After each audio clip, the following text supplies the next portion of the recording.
following is a special presentation of ESPN on ABC. This is the grandest stage in college football and the granddaddy of all bowls, a fantasy for football players to be involved. And two programs who end long Rose Bowl droughts are hungry and inspired today. The Ohio State Buckeyes and the Oregon Ducks colliding on this proving ground in Pasadena. The Bucks and the Ducks in the 96 Rose Bowl game presented by Citi and a perfect day here in Southern California. On a day that belongs to resolutions, they come seeking the same. Not for a new year or a clean start, not for a promise or a pledge, but for an answer and an ending. Resolution.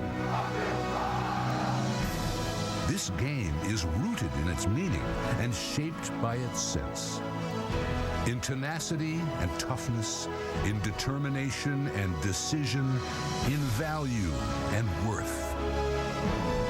For two teams who have journeyed through their seasons with hard losses early, great wins late, there remains one challenge and one chance for vindication, for celebration, for resolution, for the Rose Bowl.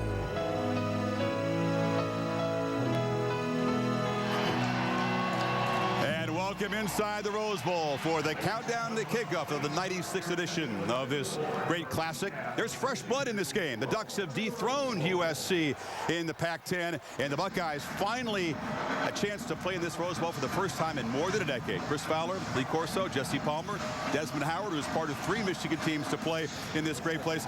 Guys, terrific matchup. We'll attack it from all angles as we approach the kickoff here. You got an Ohio State team quietly resolute to redeem themselves after 3 straight BCS losses, and an Oregon team I think comes in with a real swagger. They don't think they can be stopped, Jesse, and part of that's because of the quarterback Masoli. Jeremiah Masoli, one of the best dual-threat quarterbacks in all of college football. He can hurt you throwing the football. 10% of his runs this year have generated at least 20 yards. He is simply electric, and he's a guy Ohio State has to keep an eye on at all times defensively. Jesse, talking about dual-threat quarterbacks, let's go to the other team, Ohio State's Terelle Pryor. This guy's had an up-and-down season, but listen, this could be a great feather in his cap if he can pull off a victory today. And talking about 10 yards or more runs, 26% of his runs have been for 10 yards or more. This guy is a threat every time he has the ball. He's going to have to play big, though, in order for them to get a victory. Oregon's got a back lane with Michael James. He's 5'9", 180, has breakaway speed, has more runs of 20 yards than any back in the nation. Do you hear that? The guy can score from any place on the field. He had a great season filling in for LeGarrette Blount, who punched that Boise State player in the opener, served a 10-game suspension, and then reemerged in the Civil War against Oregon State, the game that propelled the Ducks here. He had 51 yards rushing and a big touchdown where the Ducks were down at home by 9 points. Now, Chip Kelly calls him his third-string running back, but it's a heck of a 1-2 punch.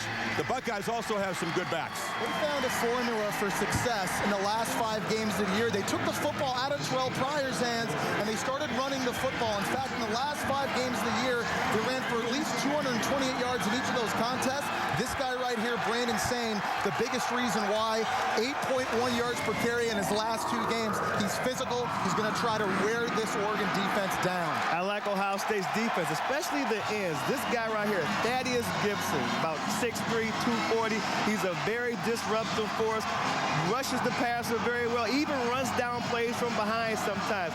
He's going to have to play big, too. Him and Cameron Hayward is going to have to set that end and not let Masoli get out and break contain. They face an Oregon offense that operates at a very high tempo, has plenty of fast players, including LaMichael James, and also scores very quickly. You know, touchdown drives of 3 or 4 minutes are the norm for the Oregon Ducks, and Jim Tressel very well aware of the challenge today for his defense. They do a great job because of their speed of getting you out of position. And then when they get you out of position, they can really make big plays.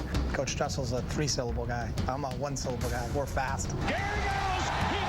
He will. It's a touchdown. If you can handle the velocity of which they play, then you're going to have a chance. If you can't, you're going to be in trouble.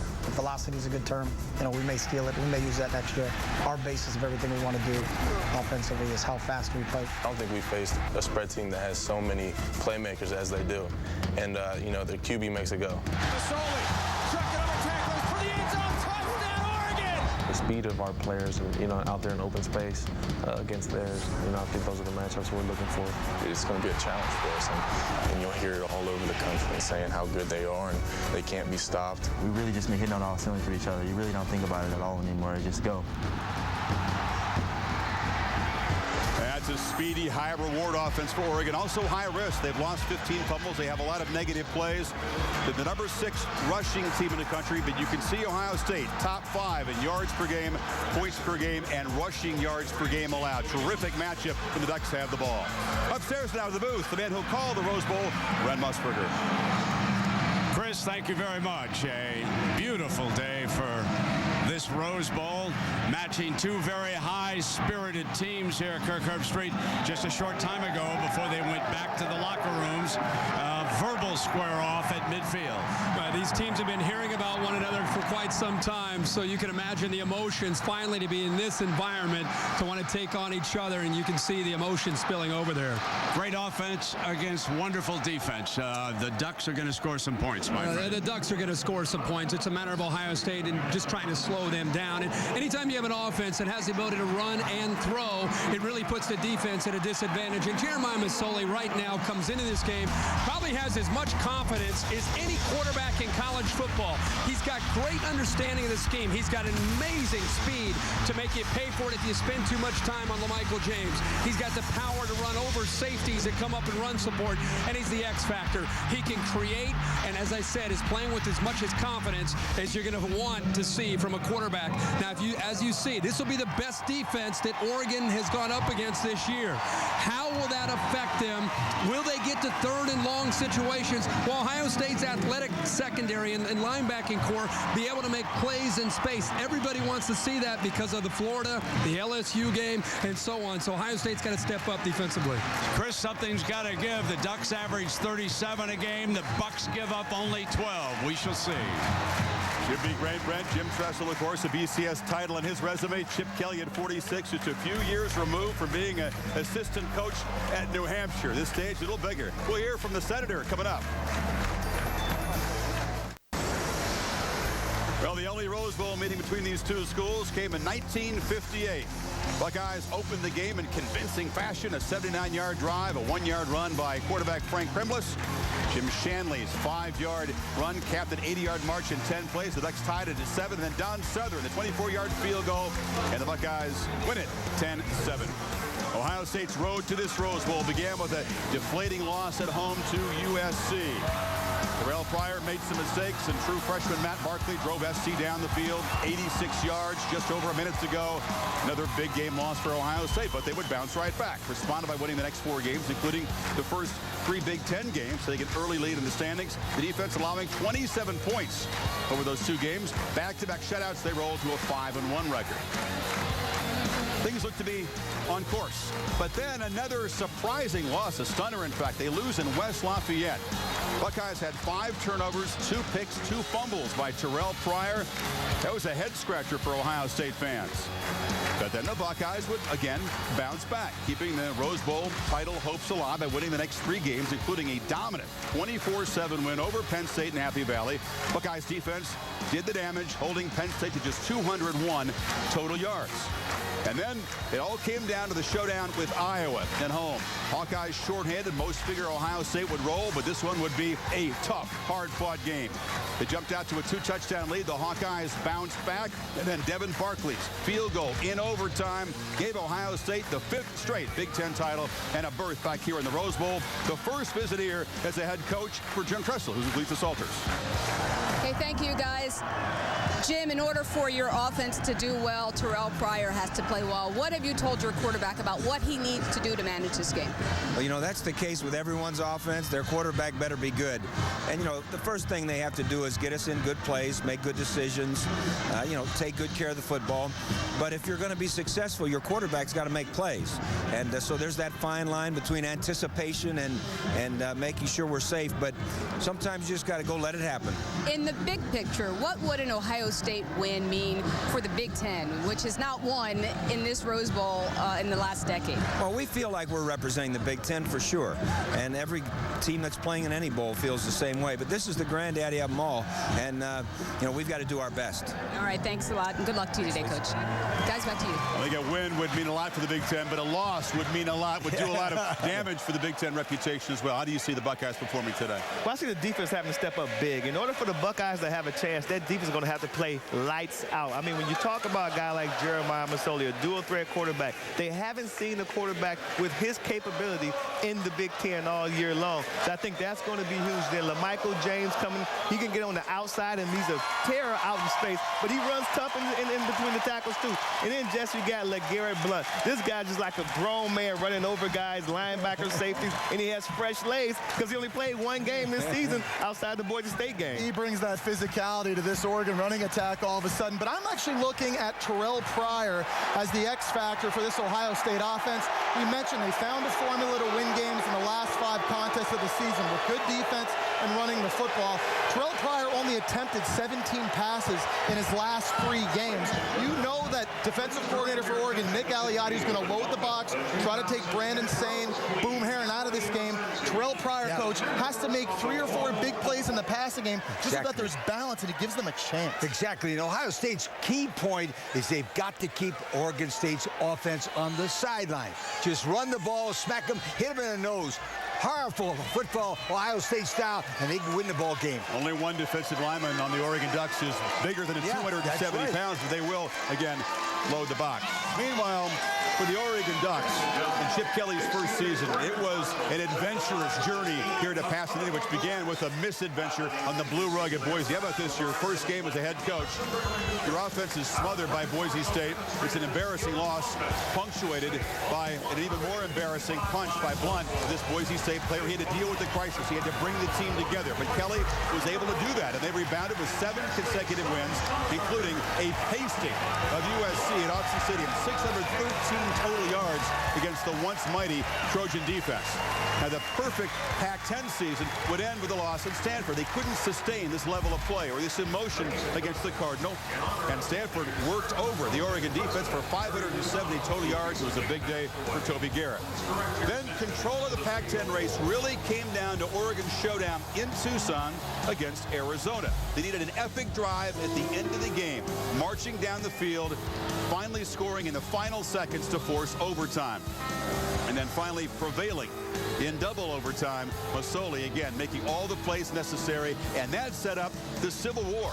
Oregon State, Oregon. The winner goes here to Pasadena. They were down 9 in the 3rd quarter. Blount got them going, had a touchdown run, a big game from LaMichael James, and Oregon a furious rally, a very hard-fought victory by 4 points over Oregon State. So a season that began with a disaster start, you know, comes here, and what a job by Chip Kelly in his first season to kind of right the ship. Yeah, you know, I think that it was important for Chip Kelly and for that whole staff to address the LeGarrette Blount ordeal head on and get it behind them. That allowed their team to move on. They had a fantastic year.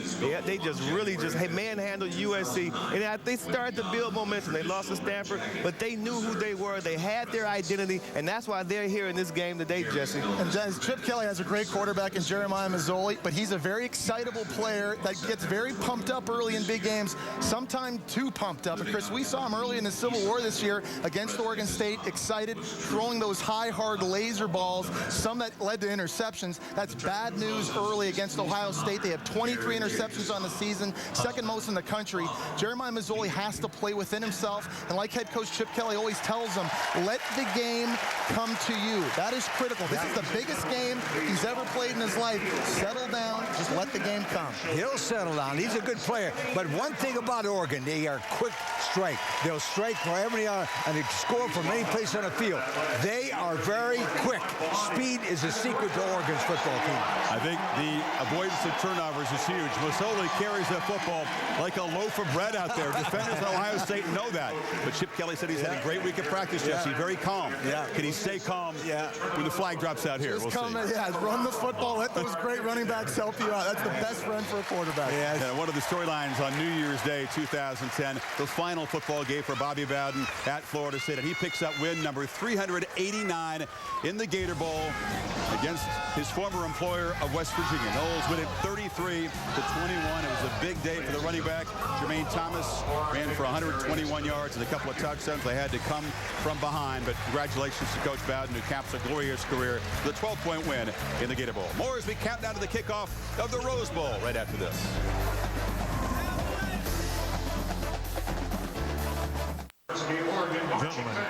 Now, part of the pageantry of the Tournament of Roses, the Rose Queen. We congratulate Natalie Innocenzi and the Grand Marshal, Captain Chesley Sully Sullenberger, the heroic pilot who landed that plane on the Hudson River, Grand Marshal of the parade this morning.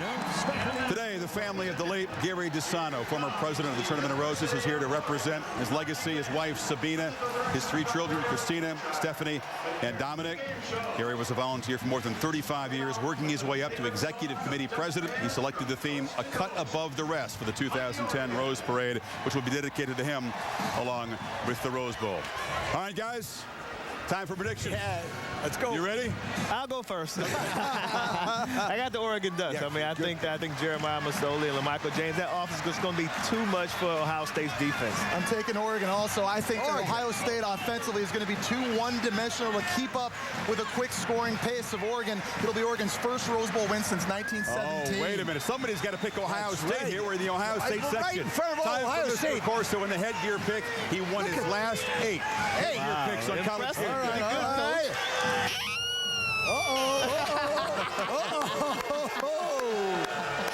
Right in the Ohio State crowd. Here they go. Better you than me. Better you than me. Oh, man. A brave man right here in the scarlet and gray section. 2 picks for the Ducks on the outside. Mr. Corso goes with Oregon. Got a feeling Ohio State might make this a Big Ten day. We'll be back here to see at halftime much more what happened on New Year's Day. But time now as the atmosphere builds inside the Rose Bowl to kick it up to the guys who will call the game. The 96th Rose Bowl presented by Citi. Back upstairs now to Brent Musburger and Kirk Herbstreit. Guys, take it away. Well, Chris, we thank you, and certainly all the excitement, the pageantry, the drama, and the dreams which are in the making here are reflected in the timeless icon for which this game is named, the Rose.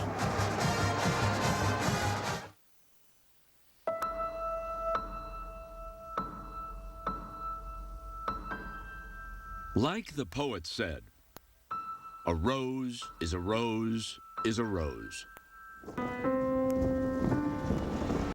But it is also a symbol that means more than mere beauty. It stands for self-preservation as a slender stem protected by a sting, or in the bramble, finding the strength in numbers. To survive a season, stretch to this high point and blossom in the sun.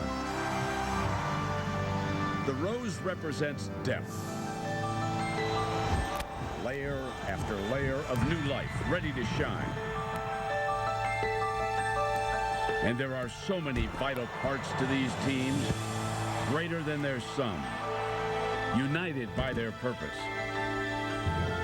And of course, the rose says romance, like the long-lasting love affair between a school from the heartland and its extended family, or the passion for a team that has heard the prayers of the Pacific Northwest and answered them all year long.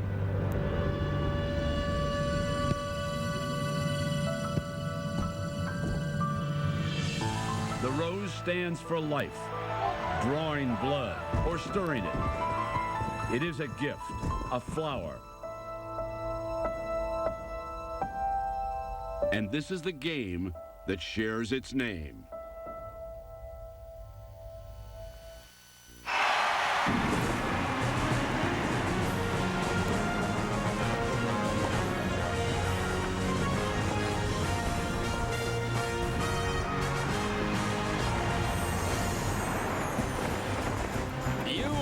looking live at the Rose Bowl in Pasadena, California. Site of a holiday tradition that has brightened the new year for over a century.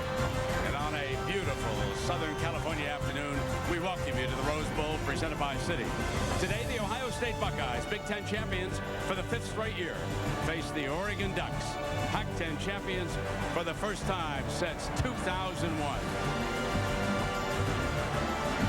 What a beautiful setting it is every year here, Kirk, at the Rose Bowl. I know just before kickoff, you tingle a little bit just waiting for the showdown, the Rose Bowl. Well, there are so many great venues in college football, and there's such an emphasis put on the BCS championship game.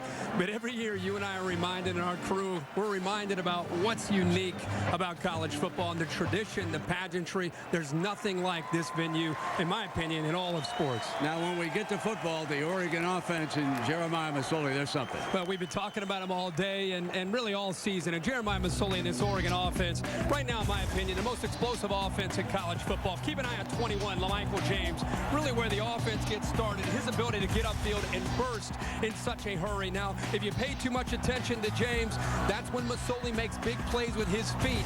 And he has the ability also to get the ball downfield. Watch out for 23, Jeff Mayo in the passing game. So they have a balanced attack, even though most of the attention is on their running game. Is the name Vince Young ring a bell? Buckeye fans everywhere are waiting for a Terelle Pryor to step out and play like a Vince Young. Yeah, Terelle Pryor talked this week about he looks at Jeremiah Masoli and he thinks, you know what, I think of myself a lot like Jeremiah Masoli, ability to run and throw. It starts with his speed, 6'6", 235 pounds, has the ability to improvise when things break down. This has really been where he's been at his best this year, but I think today is a key. His ability to throw downfield to this man, Devere Posey, is something to watch in this game, because in the last 3 games for Ohio State, their stretch run to a Big Ten championship, they've kind of taken the ball away from Terelle Pryor. You can see at the bottom, 17 attempts in all 3 games, and he's only thrown the football for an average of less than 100 yards in those 3 games. So they've really won despite his ability to throw the ball. Today in this game in the Rose Bowl, I think for them to win, it's going to be because his ability to throw the ball downfield. I was down on the field when Nick Aliotta, the Oregon defensive coordinator, came on the field, and he caught sight of Pryor for the first time. He said, uh-oh, wow, he's a big dude. How come he couldn't still be playing basketball? Yeah. So that is, of course, the scene that is set here today in Pasadena. Right now, we're going to go down to the Oregon Marching Band for our national anthem.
beautiful sight as the Super Hornets from the VFA 22 Fighting Redcocks out of the Lemoore Naval Air Station roar overhead. And right now, we're going to roar down below, and here's our Lisa Salters. Lisa?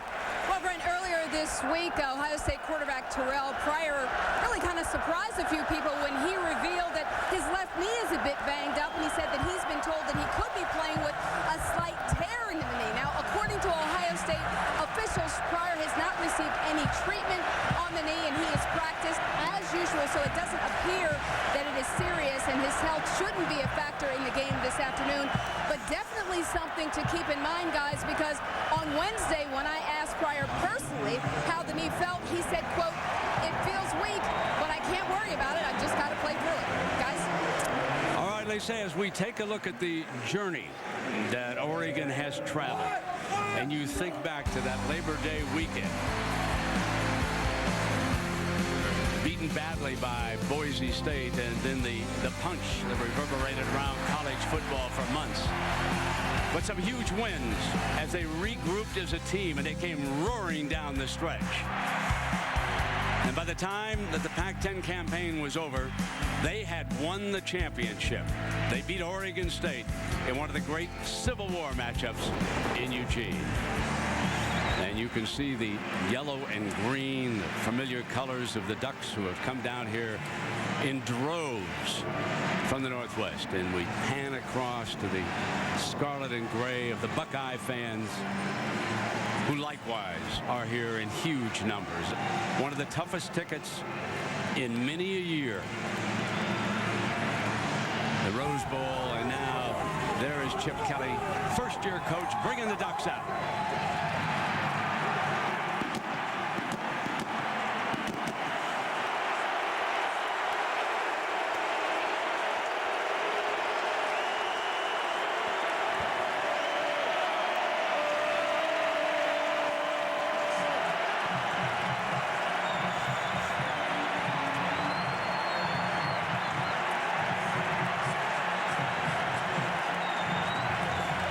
Jim Tressel and the Ohio State Buckeyes.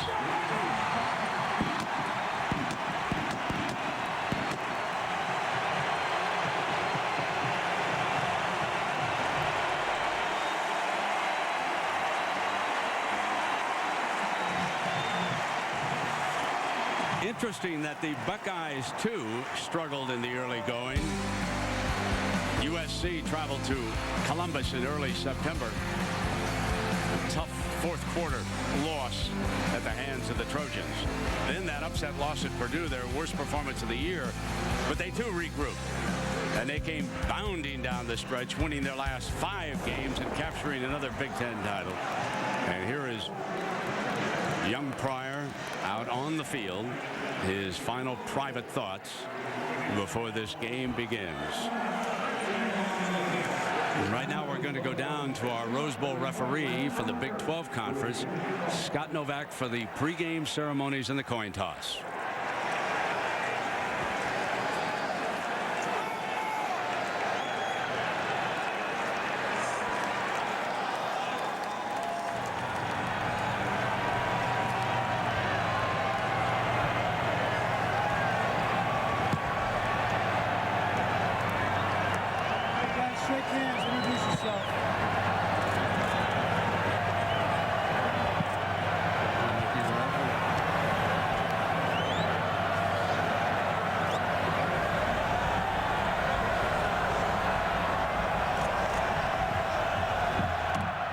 This is the Rose Bowl coin for today. This is Oregon. This is Ohio State. Mr. Sullenberger will flip the coin. Whoever side comes up will win the toss. Let me introduce the dignitaries for today's Rose Bowl game. First, Jack Throop, Acting President, Tournament Roses Association. Dominic DeSano, son of President Gary DeSano. And our Grand Marshal for today's game, Captain Sully Sullenberg. Mr. Sullenberg, you have the honor of flipping the coin, sir.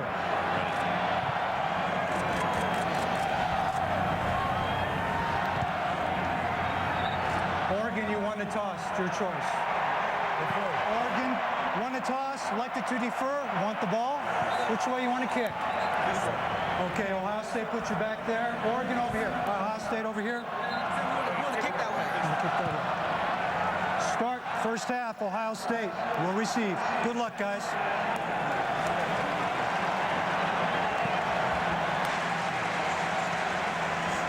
So Jim Tressel's offense will take the field with the first series here at this Rose Bowl game, and Chip Kelly will be on defense as they deferred. And let's go down to Lisa with Coach Kelly. Thank you very much, Brent. Chip, your offense takes up-tempo to a whole new level. What impact are you hoping that the speed of your attack will have on this game? You know, we're always trying to wear the other team down and see if they can play at our pace. I don't think it's something that you can do 1 or 2 weeks to get ready for.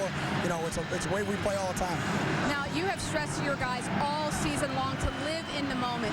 What did you say to your players before you left the locker room to prepare them for this Rose Bowl moment? The moment doesn't get any better than this. I love them with all my heart. Go play football the Oregon way. All right, thank you very much, Chip, and good luck to you. Thank you. Guys. Thank you so much, Lisa. And everybody just sit back, settle in. We've watched a lot of football. And let's let Oregon and Ohio State bring it to you here at the beginning.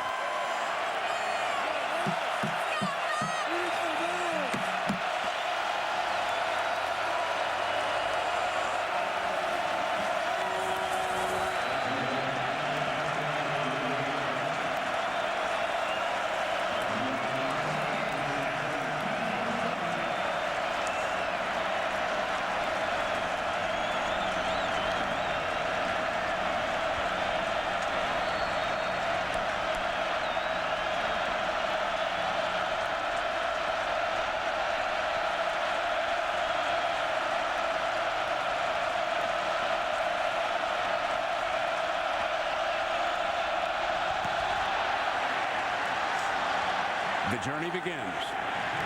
Herron.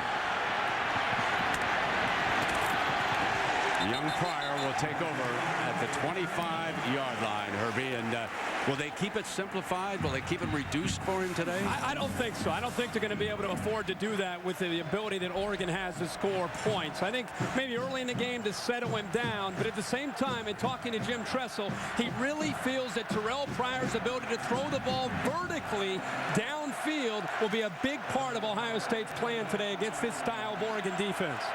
Sane will open as the running back, number 3, Brandon Sane, alongside Pryor. And on first down, fires middle, incomplete. Second down and 10 as we take a look at the offensive lineup of the Buckeyes presented by Taco Bell. Always good offensive line, but it's healthy today. Mike Brewster completely healthy and ready to anchor the middle. The skill players do not overlook Zach Boren. All week they have practiced circling him out of the backfield as an extra receiver. There's the screen out the side to Zanzenbacher. And it puts him in third down as we take a look at our Taco Bell defensive lineup for the Ducks.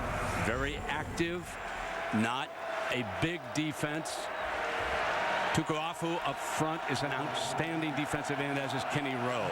Linebackers, you remember the name Casey Matthews? Seems like every time USC played in the Rose Bowl, there was a Matthews. That secondary, keep an eye on number 2, TJ Ward, one of the best hitters in the college game.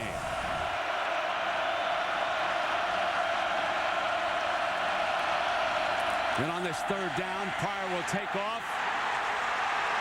There's the problem he creates. Was he hobbling a little bit when he went out of bounds over there, Herbie? When he made that cut, but you can see this is the problem on third down, that he can give a defense. The linebackers clear out, and Brent, you're right.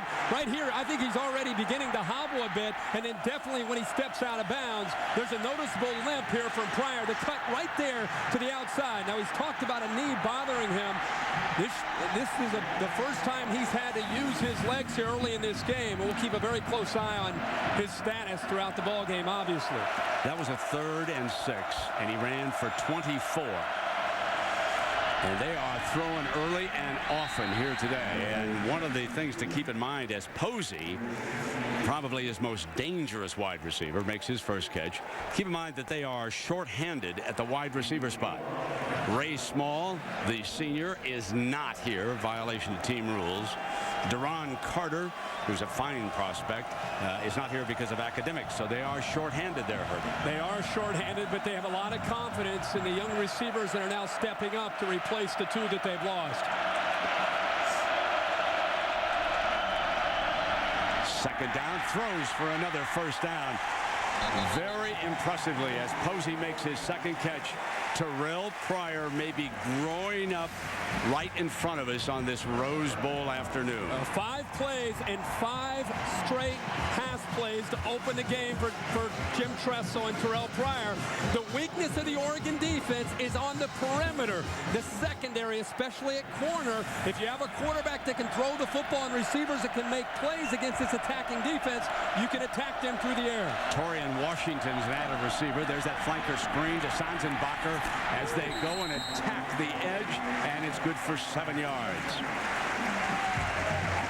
Oregon's strength as a defense is running to the football, chasing the football up close to the line of scrimmage with their speeds. They, at times, because of the lack of size in the defensive line, they're willing to get their safeties and linebackers up really close to the line of scrimmage. It does leave them vulnerable at times to one-on-one coverage on the outside.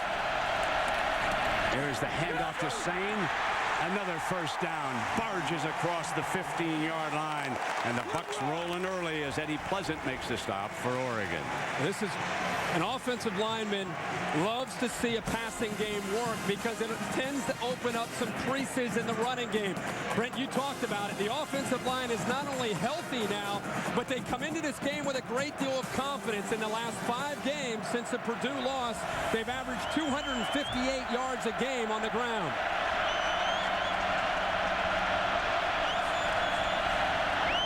Good protection, incomplete.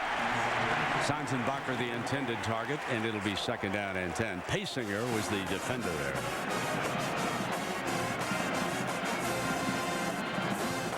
The Ohio State football team, when they get down into the red zone, you can see they've not had a lot of success. But I think a lot of that has been because of the play calling and the design of the offense that they have had, been much more conservative in the last 5 games than what they've shown in this opening drive. And Boren is to the quarterback's left. He picks up the blitzer. Fire, end zone, in and out of Posey's hands. Had a crack at it just inside the pylon. Well, this is a matchup that Ohio State wants to try to exploit. Anytime they're going to get DeVere Posey, who they feel is their most talented wide receiver, one-on-one in coverage, especially down in this area, they want to try and throw him the football. Pryor puts the ball where Posey, you would think, would be able to make that catch. One-on-one against the sophomore Anthony Gilden. He's there. He's got to hold on to the football for that touchdown.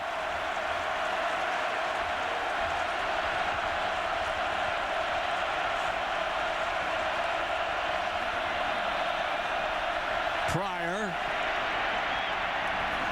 Sane, touchdown, Ohio State.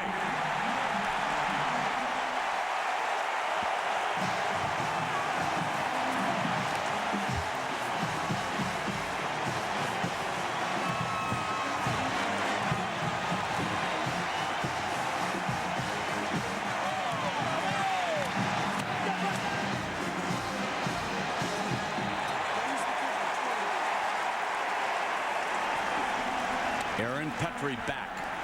He will kick extra points and field goals here today. And does this mean that upstairs are going to take a look at this? Yeah, they're going to take a look to see if he kept his feet in bounds after he made this catch. It looked like he was tiptoeing, but looks like his right foot did stay in bounds. And how about the toughness of Brandon Sane running right over Talmadge Jackson? He's in bounds. The close part was right here. He's got plenty of room. He goes over top of Talmadge Jackson and shows his toughness. Brandon Sane, finally healthy. He's known as a speed back. But with his health this year, he has shown the ability to run with a lot of power. How about that drive? 10 plays. The review. Going on the field is confirmed. Touchdown. 10 plays, 9 pass plays that were called.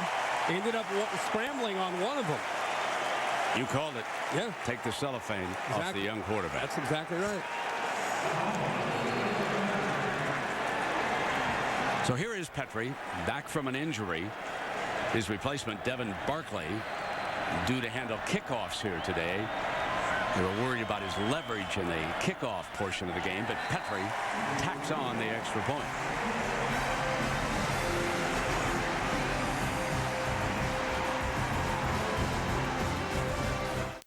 College football in high definition is presented by Vizio.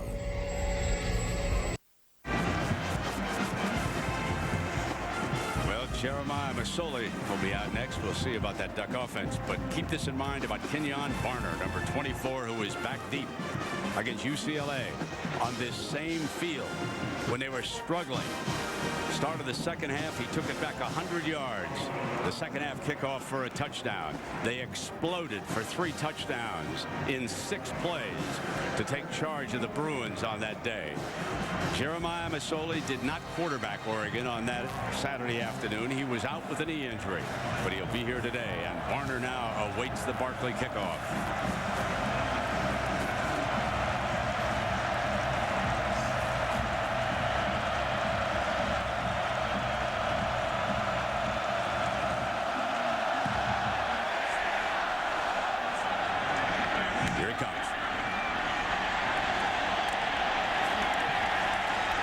At the 26-yard line, and so Herbie, our first look today at Masoli. Well, I'm sure Masoli's anxious to get on the field after what Terelle, Pryor, and the Buckeyes did on their opening drive. It's about poise and composure. He's the X factor on this offense, ability to run the football. Ohio State is anxious to show that they can tackle and defend the running game. Much like Pryor, Masoli's going to have to make some plays also with his arm against an attacking defense.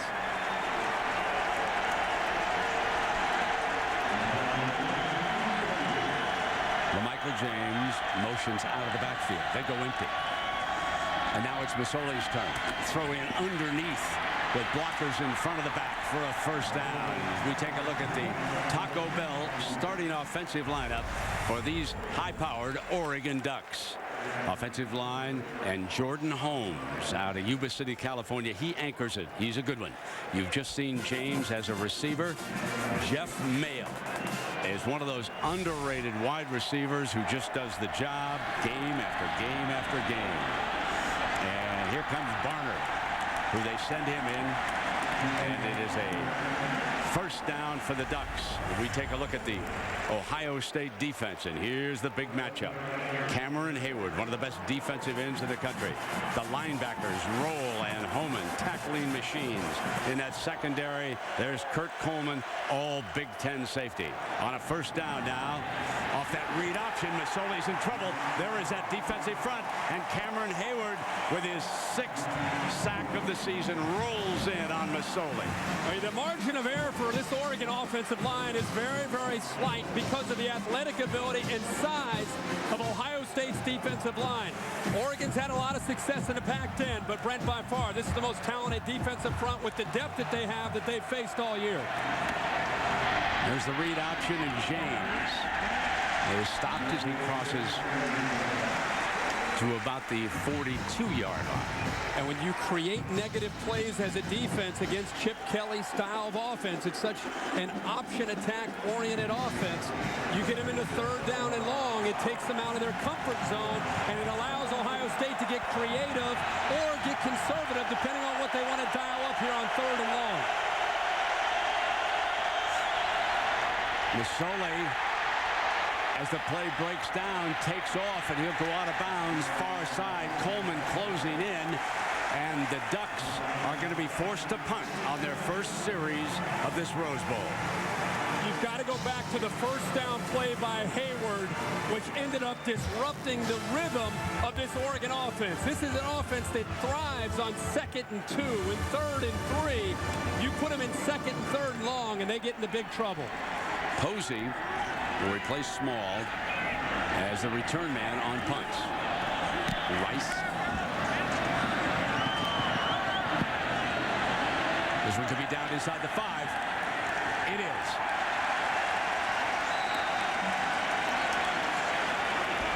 And that's where they will miss Small. Back returning punts. He knew when to fair catch the ball. Timeout. ESPN's coverage of the Rose Bowl game on ABC. Presented by Citi, proud to present the granddaddy of them all, the all-new Ram Heavy Duty, Motor Trend's 2010 Truck of the Year. Bud Light, with the just right taste that's not too heavy, not too light. The difference is drinkability. And the Home Depot. More saving, more doing. That's the power of the Home Depot. Well, there is Sully Sullenberger, everybody's hero. Herbie, you and I had a chance to meet him the other night. I can't get over just what a nice gentleman he is, and talking about that incredible afternoon when he landed that jet in the Hudson River. Pryor now with Herron as his running back, hands it off far side, and a good first down run before Paysinger gets to him. There's a flag down on the play. It came in a little bit late there, Brent, in the secondary. Personal foul, face mask on the defense, number 11, 15-yard penalty, first down. That's Eddie Pleasant, the linebacker, who is guilty. He's actually trying to deal with the block from Zach Boren, the guy that you've talked a lot about. Zach Boren was leading the way around the outside there for Boom Herron. Eddie Pleasant, kind of back on his heels, just gave up and just grabbed hold of his face mask and ripped his helmet off of his head.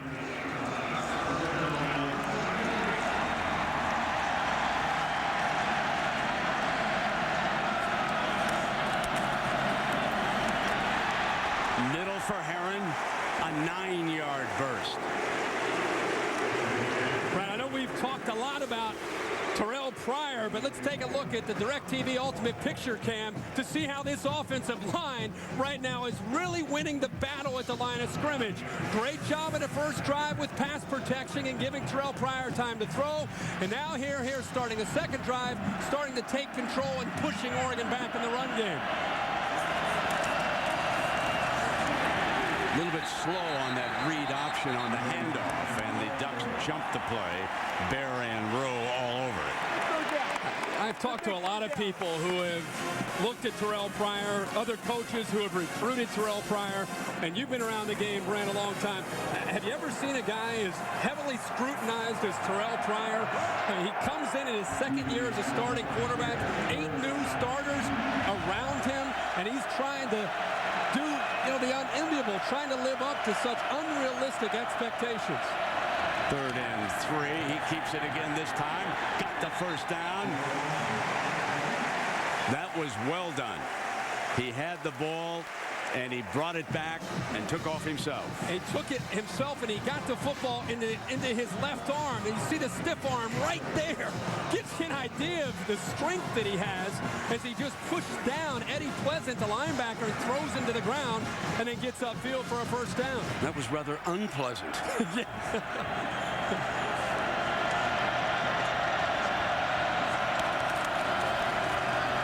Sticking with the power eye, a couple of yards. Pryor, exactly what he needed to do in this drive was to be able to establish himself and get his confidence going, Brent. He's answered a lot of questions throughout the bowl preparation about whether or not he's still a big part of the offense, and only throwing the ball in an average of 17 times in the last 3 games, being very conservative. I think he really wanted to come out and start well, and he definitely did that in that first drive.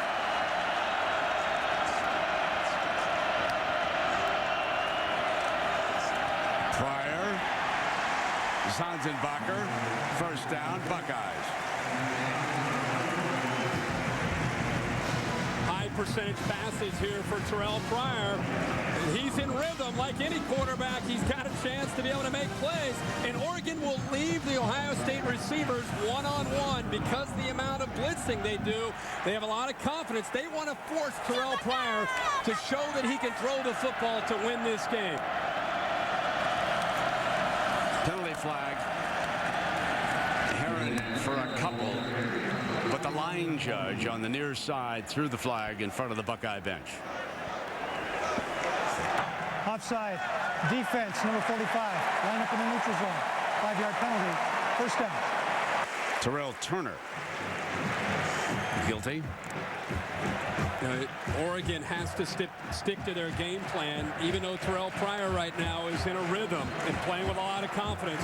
Nick Aliotti saying this week that one of the things that they have to do, if it takes 8, put 8 guys at the line of scrimmage. If it takes 9, put 9. We have to stop Terelle Pryor from running and Brandon Sane and Boom Herron from running the football. Make him throw.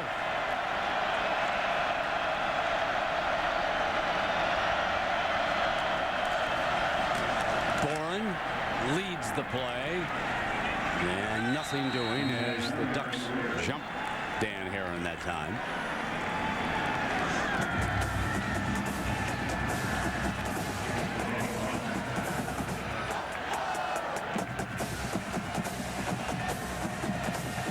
Inside of 6 minutes here in the opening quarter of this Rose Bowl. Look at our beautiful scene.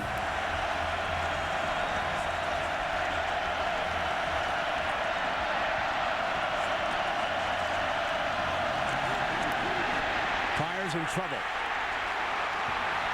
Down, sacked at the 39-yard line. Kenny Rowe, who now has 9.5 sacks this season. Well, Kenny Rowe is going to be right here.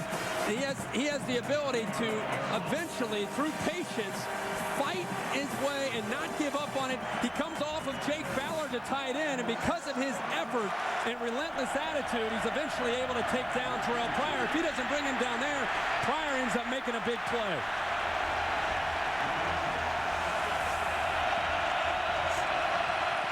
Third and a bunch, and Pryor in trouble again.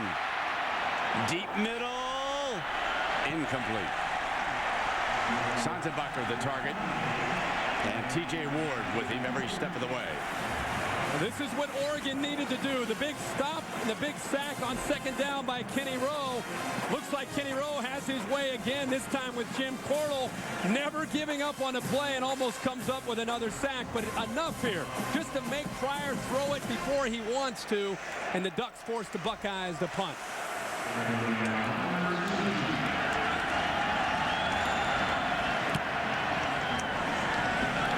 Now Barner. There's a penalty on this play and another flag. So we've got 2 penalties on this return by Kenyon Barner.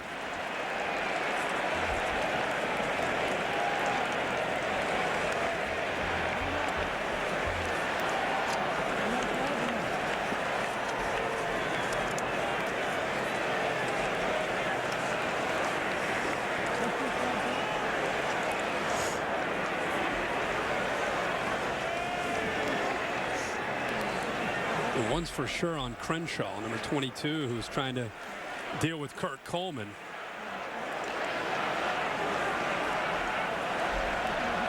I think the huddle has everything to do, obviously, with that second flag. There are 2 fouls, both against the receiving team. During the return, block in the back, number 1 of the receiving team. Penalties decline. Holding during the kick, receiving team number 1. Penalized from the end of the kick, half the distance of the goal. Timeout on the field. One more and Marvin Johnson would have been arrested. The trifecta. Wow. We've got a timeout in Pasadena. We welcome you back to the 96 Rose Bowl game presented by Citi. Well, the last time the Buckeyes came to Pasadena for a Rose Bowl, 1997, against Arizona State. Remember that day Dick Vermeil worked with me, and Joe Germain was the hero on that last drive, the coach for John Cooper. And now the Buckeyes come back first time under head coach Jim Tressel. Read option, and James is read perfectly by Thaddeus Gibson, the defensive end for the Bucks.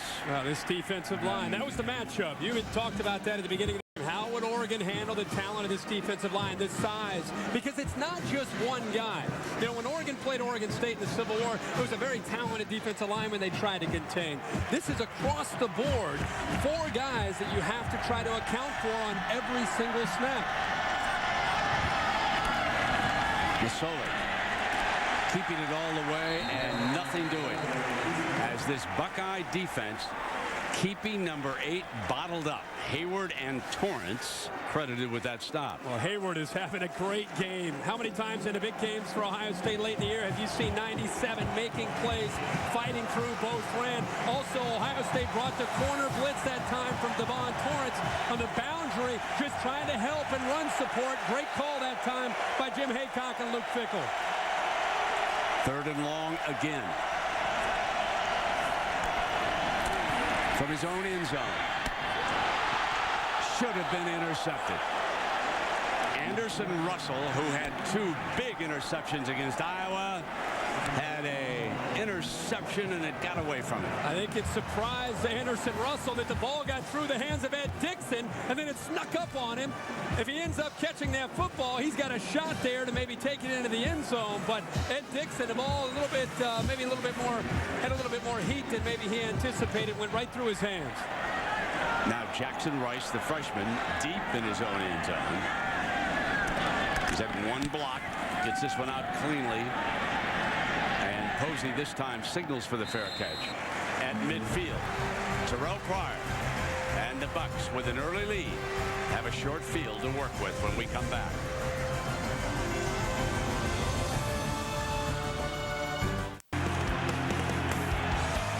Well, here is our view from the DirecTV Ultimate Picture Cam as we send you this postcard on a Rose Bowl Friday afternoon. Beautiful weather. A couple days ago, rained in Southern California. Cleared away. Just gorgeous. Terelle Pryor with a 7-point lead. Down, wide open, Sane. Got it. Foot race. 1st and goal. The young man who scored the touchdown. That's 46 yards with Kenny Rowe, the defender in pursuit. They're going to slip him out of the backfield on a wheel route. Oregon again bringing pressure. One-on-one coverage with Brandon Sang with a safety. Ward, or actually the defensive end that time, dropping back into coverage is Rowe. And he's no way he's going to be able to stay with Brandon Sang. Brandon Sang, in his first 3 years at Ohio State, seems to always be slipping out of the backfield, down the sidelines on those wheel routes and showing great hands. Wonderful tightrope work down that sideline to stay in bounds. And they're going to take a look at it upstairs. From our view, he was in bounds all the way. There was 1 step where he was really, really close. Second time that Brandon Sain's been near that right boundary, trying to keep his feet in bounds. So far, he's good. He's good. He's good. Right there. Right there is the call. Yep. Looks like he was able to stay in bounds all the way down, but a great call. And how about the touch by Terelle Pryor? He actually threw that football feathered it before Brandon Sain even had a chance to look back. It was just a soft touch. So today, so far, we've seen him throw the ball with velocity to have to get it into tight coverage, and this time a very, very soft touch over the shoulder of Brandon Sain. The Buckeyes, meanwhile, burn a timeout to get set here with a 1st and goal, up 7. Stoneburner, bad snap, mishandled by Pryor. Tries to save it, dives forward, back to the 6. There is the 6'6", 235-pound sophomore. Well, the athletic ability and the ability to improvise, it's one thing to catch up to him. And Oregon has the speed. That's T.J. Ward trying to bring him down along with Eddie Pleasant. It's another thing to try to bring the big fella down at 6'6", 235 pounds. Eddie Pleasant's 5'11", 207. He's got the speed, but it's a whole different argument trying to bring the big guy down.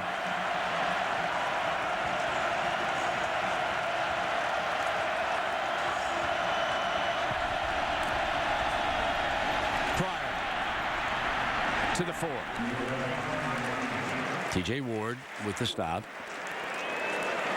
It's a great job there by Oregon's defense, keeping Pryor inside and forcing him to cut up into the teeth of the defense where there's 3 or 4 more green jerseys waiting for him.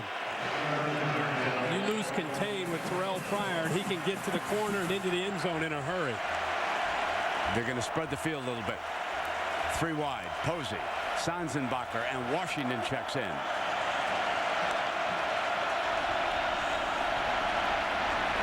cut off. Won't make it.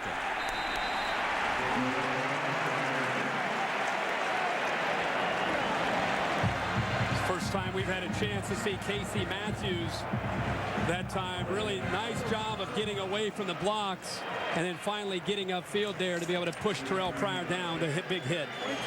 Devin Barkley will trot out now and attempt this field goal. Keep in mind that Aaron Petrie had tacked on the extra point. So we are wondering if he re-injured that knee on that extra point. This is Barkley, who had kicked off. He kicks the field goal, and it is 10-0 Buckeyes.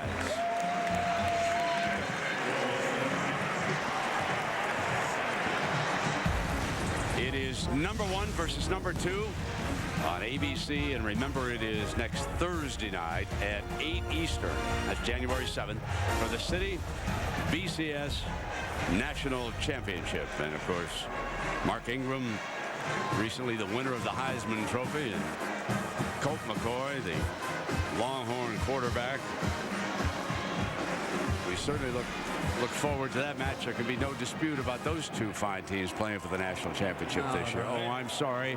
I didn't mean to insult anybody from Boise or from Cincinnati or any of the other great teams that we're chasing, but it is a heck of a matchup. Oh, it's a great matchup. I mean, Texas comes into this game as a slight underdog, and Alabama comes in with so much confidence, and to have it played in this stadium would be special. January 7th will be the culmination of an exciting and outstanding year once again in college football.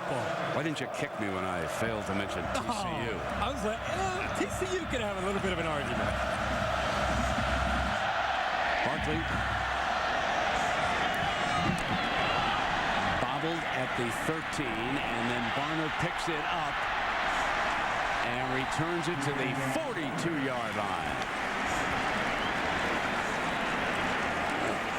You look at these first couple series for Oregon, and they're in a little bit unfamiliar territory by being forced to punt the first two series of this game. And I think what they're going to do is maintain their poise. This is a football team that's been on the ropes in a lot of games and have found ways to win football games. And the fact that they have a leader like Jeremiah Masoli who has so much confidence is big.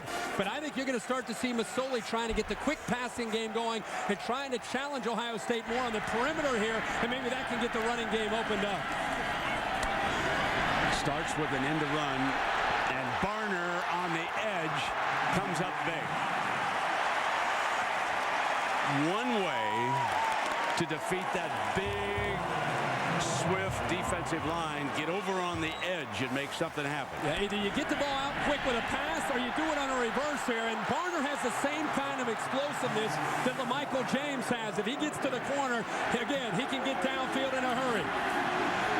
Here's Masoli keeping it himself. Barges across the 10-yard line. All of a sudden, a big play by Barner and a fake to LaMichael James on the option read, and Ohio State starts to chase that because you have to respect the speed, and it leaves Masoli open. Up-tempo, Masoli on the roll. He'll throw it away.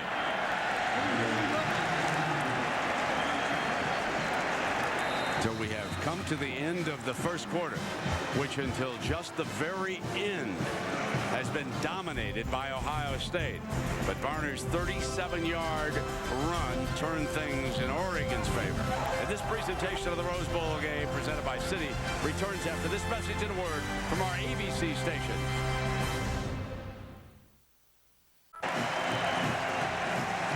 We welcome you back to the Rose Bowl in Pasadena, California with Kirk Herbstreit and Lisa Salters. I'm Brent Musburger. We wish all of you a very happy and healthy 2010. The Oregon Ducks trail it by 10. James gets the first handoff, and he's to the 7-yard line as we open the second quarter.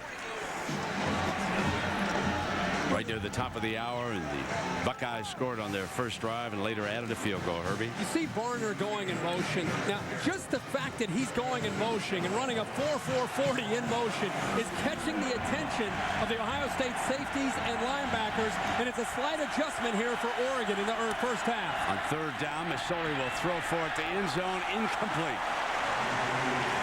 He had the safety chasing a wide receiver, Mail, a little daylight, but but they couldn't connect, and it'll be 4th and goal, and the field goal team for the Ducks trots onto the field. Well, the pressure there by Kirk Coleman was vitally important for Ohio State, because if Jeremiah Masoli has just a little bit longer, that's his favorite target in this area, Jeff Mayo. And Jeff Mayo definitely had a chance to get away from Chekwa there to be able to come up with that touchdown. Nate Costa, the holder who saved the Arizona game, will put it down for Morgan Flint. 24-yard. And the Ducks are on the scoreboard.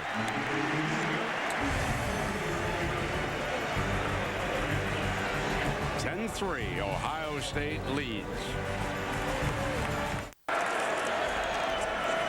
Well, for Jeremiah Masoli and the Ducks, this is only the 4th time this season that they have been held scoreless in the opening quarter.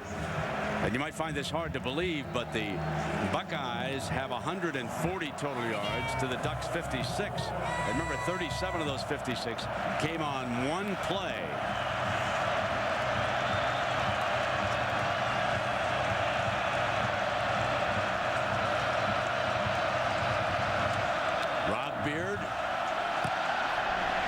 Short kickoff. Sane runs up to the 15-yard line. They're going to run a reverse on it. That was Russell, the safety, coming around on it, and Mayo was not fooled. And a reminder, Thursday, wall-to-wall coverage, and I do mean wall-to-wall, prior to Texas and Alabama. Sports Center at 9 a.m. Eastern. That's pretty early call out here. 60-minute college football live at 3, then on ESPNU at 4, the 3-hour BCS countdown show. I just got word that you're anchoring the 9 a.m. show. And I was just about to volunteer you.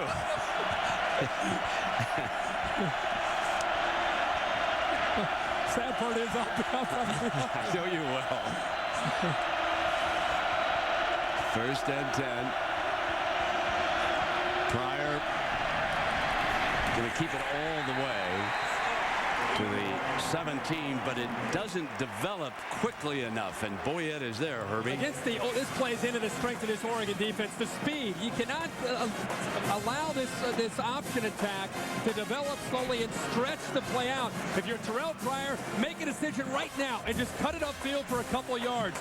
The more you try to stretch it out, it allows the linebackers and safeties for this athletic Oregon defense to close in on you.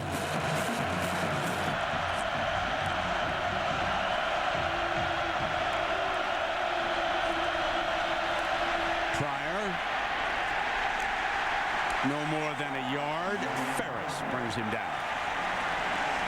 Nice job here by Nick Aliotti here on 2nd down, sensing a pass from Pryor. Look at him twist up front and then bring pressure from the outside. A lot of movement in front of Terelle Pryor this year has caused him to get happy feet. It's something in Oregon talked about. They've seen it. That time they dialed up the blitz at the right time to set up now another 3rd down and long. Watch Pryor on the scramble. Very effective here on 3rd down situations with his scrambling.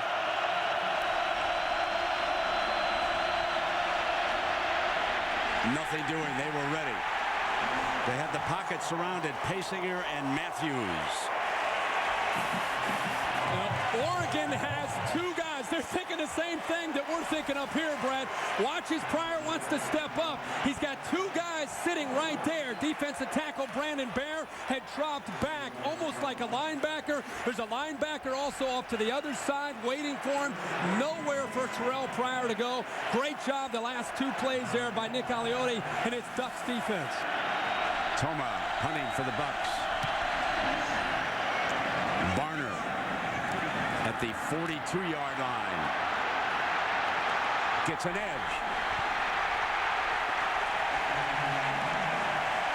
Great striking field position for the Ducks. A 28-yard return, and he's the young man who turned in that 37-yard run from scrimmage. So Barner is igniting the Duck team here in Pasadena.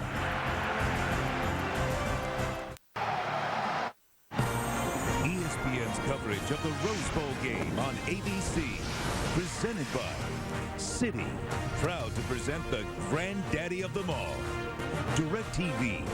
No one else has all your favorite channels in HD. Call 1-800-DirecTV. Dr. Pepper. Drink it slow. Doctor's orders. And Nissan's A to Z year-end sales event going on now.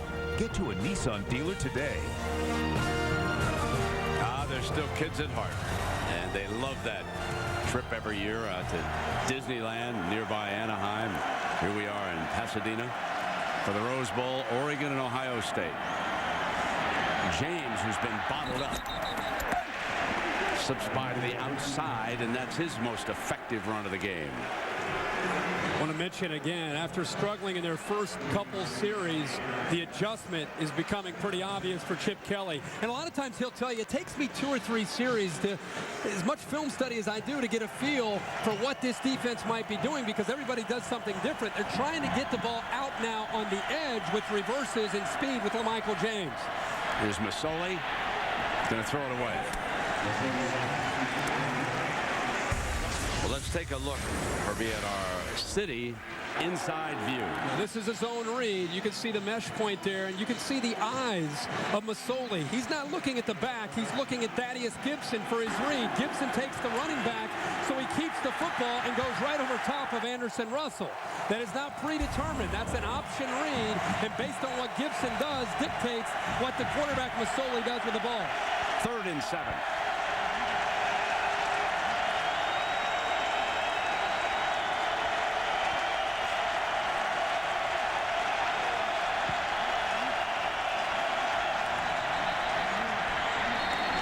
Flag. Illegal movement against the Ducks. Ball start on the offense. Number 74. 5-yard penalty. 3rd down. Darian Weems, backup tackle, taking a crack at this defensive line, I should say, of the Bucks. So causing some problems with this offensive line. Advantage Buckeyes in that matchup so far. 3rd down. Masoli is only 1 of 5 passing. He's missed his last 4.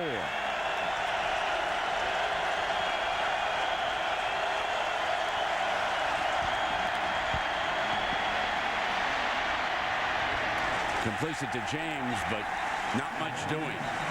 Back at the original line of scrimmage where it'll be 4th down.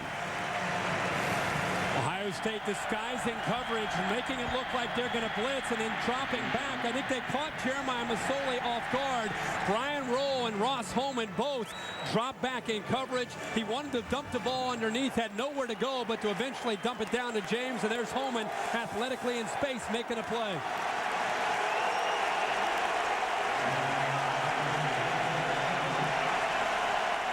Going for it on 4th and 9 from just inside the Bucks 30.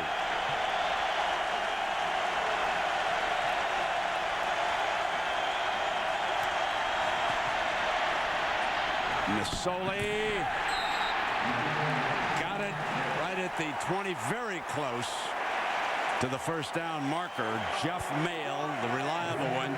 You can see Tressel lobbying for a juggling as he went out of bounds.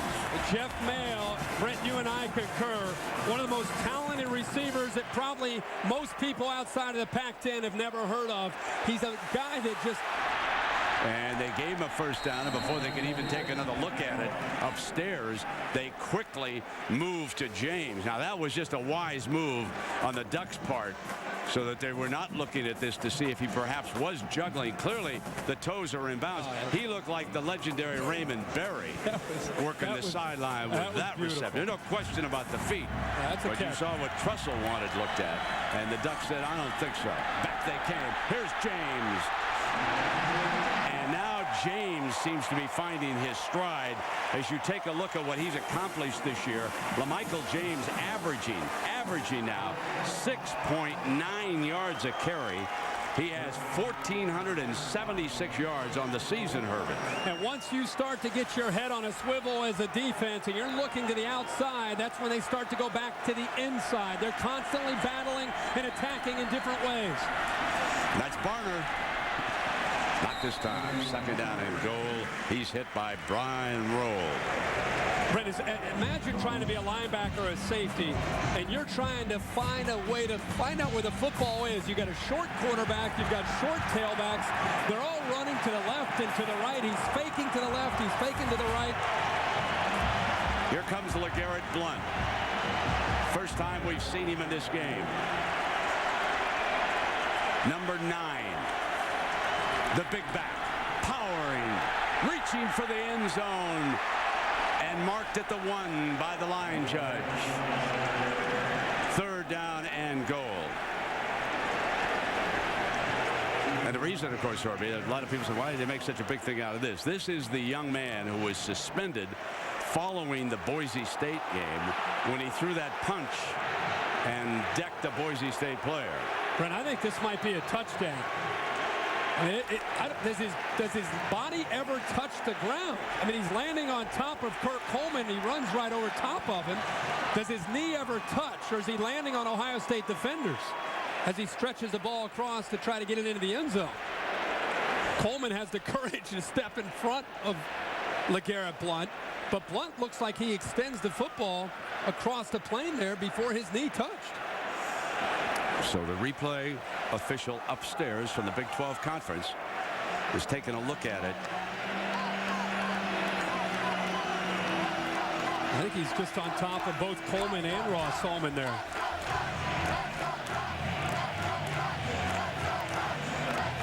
Watch this replay now and watch the knees as he goes up on the 2 Buckeye defenders.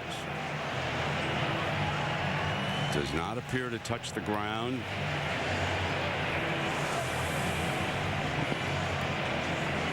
So LeGarrette Blount became a father during the fall, has been kept away from the media by the coach, was reinstated, and delivered a huge touchdown for the Ducks in the Civil War against Oregon State. And he presents another kind of a problem for Jim Tressel's defense, the power back, that inside runner, and we just got a glimpse of it.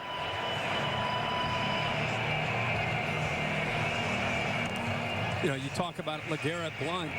Go back to the Oregon State game, 9 carries, 51 yards. Did most of his damage in the red zone area. He's a change of pace back, and because of his power, he's a great complement to Jeremiah Masoli and LaMichael James and Kenyon Barner.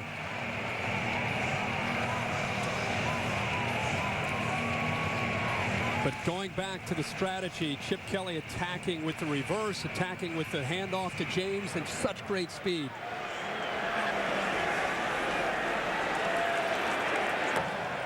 After further review, the runner was on top of players and was not declared down until he got into the end zone. It'll be a touchdown.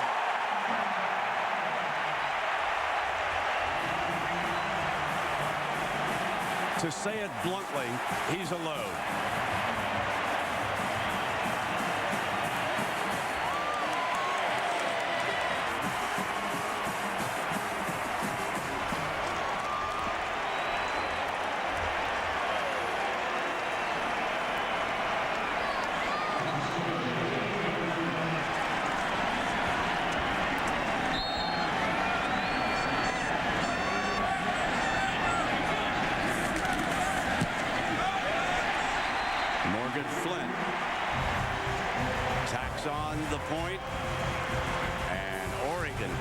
Even after spotting the Buckeyes 10.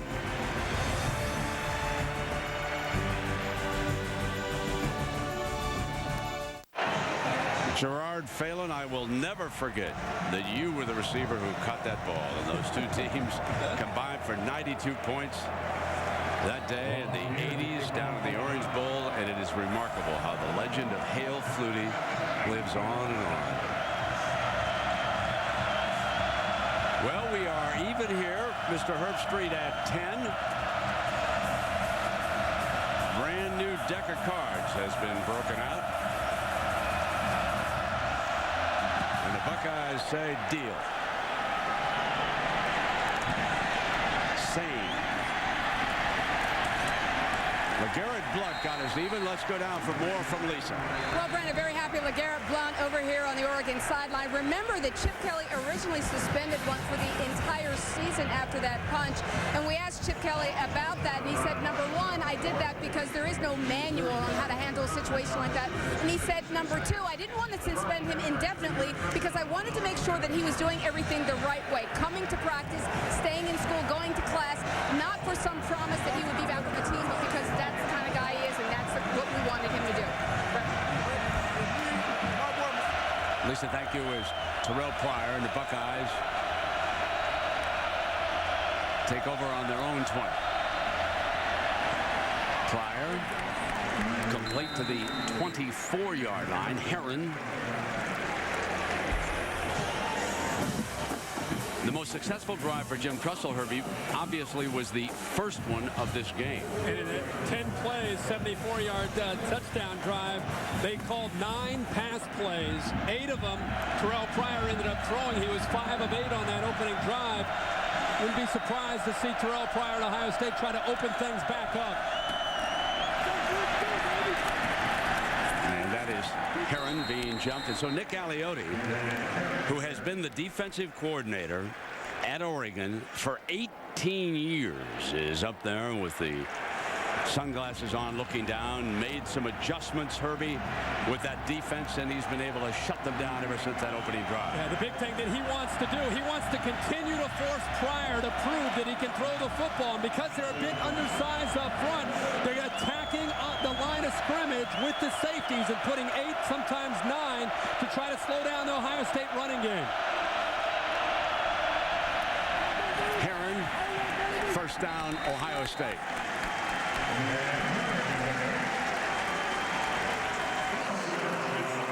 You look at Boom Heron and Brandon Sane this year for Ohio State, really doing a good job of fighting through some injuries that have slowed them down a bit at times, but mainly it's been the combination of having them both back there. Both surprise you, even though they're a bit undersized, have tremendous power to go along with the quickness.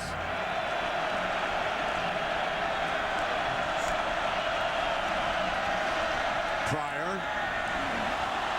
incomplete. Sanzenbacher, the target. Jim Tressel, I think, sensing Oregon's ability to score. When you see Jim Tressel throwing on 1st and 10, I think it's the respect that he has for Oregon's offense, and also he's seeing a defense that isn't respecting his passing game. So I said this at the beginning of the game before there was a ball thrown. Pryor today is going to have to show his ability to read defenses and throw the football. Heron to the 37-yard line, and it will be 3rd down and manageable. Boyette with the stop.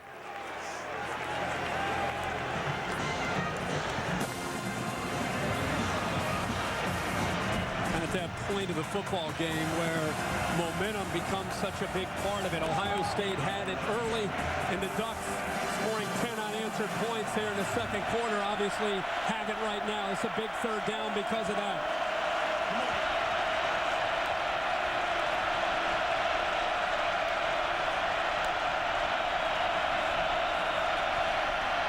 Pryor will take off. Penalty flag.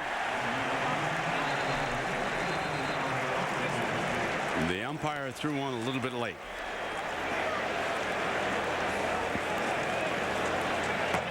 Personal foul, face mask on the defense. 15-yard penalty, 1st down. Brandon Bear, the nose guard, 88, actually lines up like he's going to rush, and then he drops. And he's right there to make a play. It's going to be 4th down. Ohio State's going to punt. Boy, it looked like he just touched the face mask there. Wow, he's in perfect position. They actually rushed 2 and dropped 9 that time on 3rd down and long. In position to make the play and force the punt. Aliotti stands up for a better look as the Bucks come across midfield after the penalty. 1st and 10.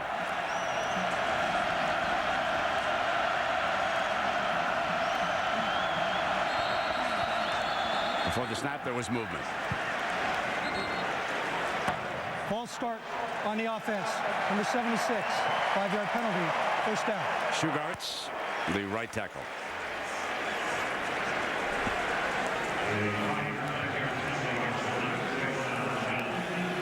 Ohio State's first penalty of this football game.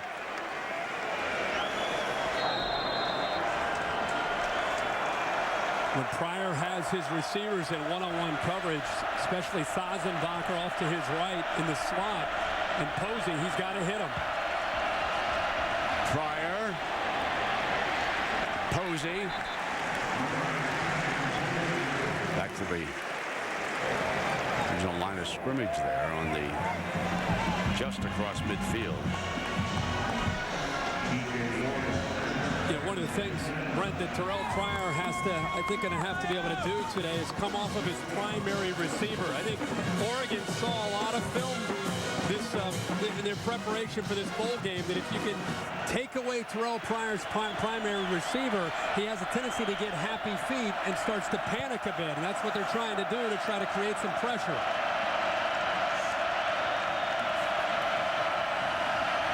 Pryor drops it off, but nothing doing.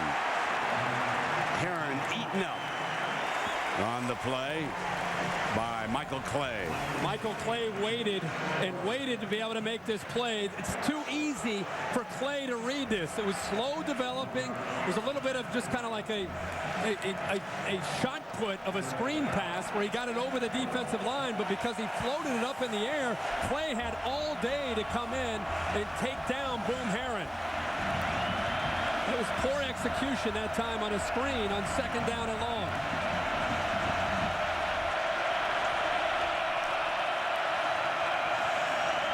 Pryor. Complete. First down, Buckeyes across the 25-yard line. Running back Danny Heron. And that time Pryor was very aware that he was not across the line of scrimmage, that it was a legal pass. He took a peek. Brent, this time you're going to see Terelle Pryor drop back, and look how he's looking off to his left. He wants to throw the ball to his left to DeVere Posey. The receiver is taken away, so he buys enough time and eventually finds Boom Heron. Good job of showing patience that time by Pryor.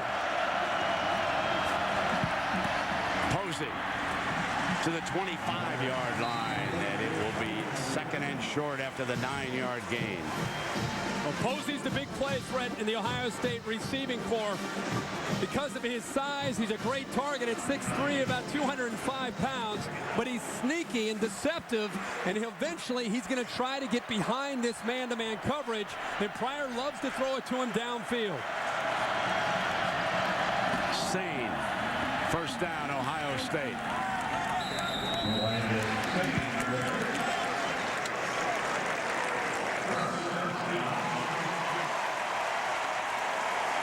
Very balanced attack that Terelle Pryor is leading Ohio State on here, mixing up the run with the pass,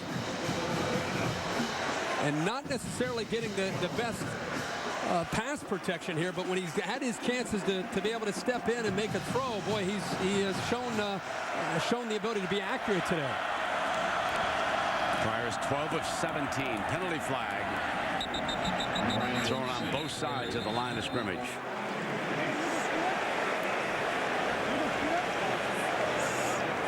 He's asking him if it's an illegal shift. Legal shift on the offense. 5-yard penalty. First down.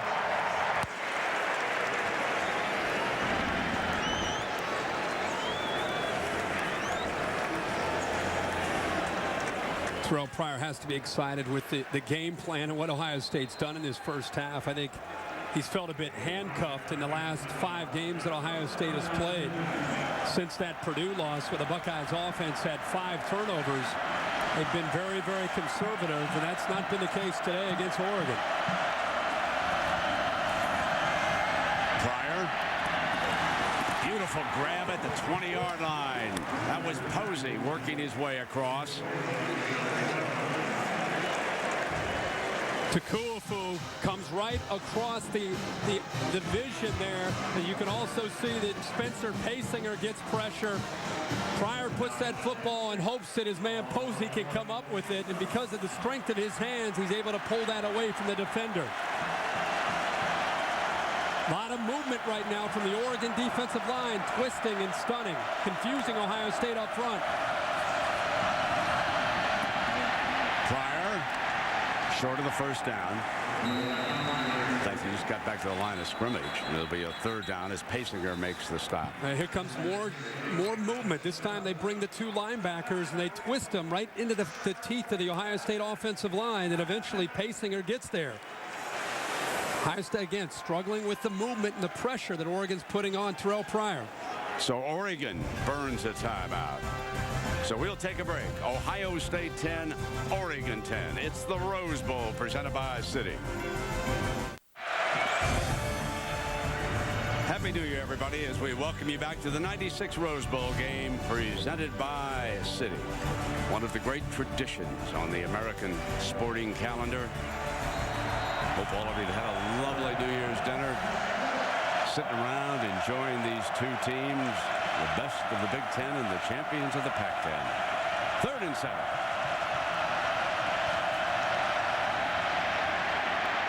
Pryor in a foot race. Trying to bang his way for the first down. Close. They're going to play man-to-man coverage here, and one of the dangers of playing man is if the quarterback ends up taking off. Now, they've got a linebacker assigned to Terelle Pryor along with his safety, and eventually the safety Ward catches up to him. But I'll tell you, that's a very, very tough thing to ask a safety or linebacker to stay with Terelle Pryor on 3rd and long. Now, the Bucks are going to burn a timeout. 4th and short. You're deadlocked at 10. You have an athlete at quarterback like Terelle Pryor. Bourne, the lead fullback, over there with Jimmy Tressel and this offensive line. You've just felt the sting of the Duck offense for the first time. So you've got to be thinking, we're going for it on this 4th down when you come back. Well, we get word that the Alabama Crimson Tide has arrived in Southern California, and on Thursday night, they'll play the Texas Longhorns for the Dr. Pepper Coaches Trophy. Next Thursday night, the BCS Championship. So here comes 4th down, and Jim Tressel's going for it. He's going for it. We were kidding at the break. If they're playing Indiana or Minnesota, he's probably kicking a field goal.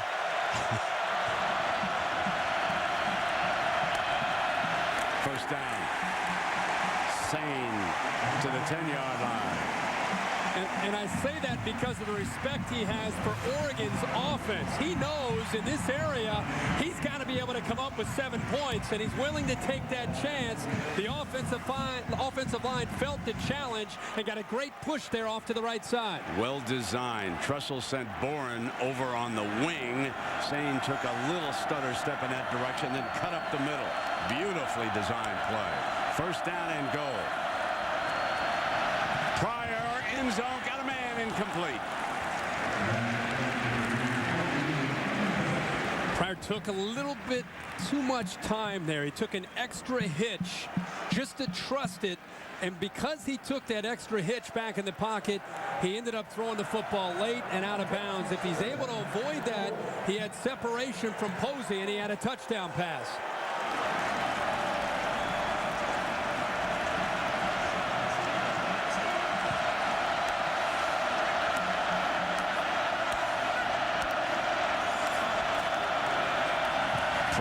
Sanzenbacher.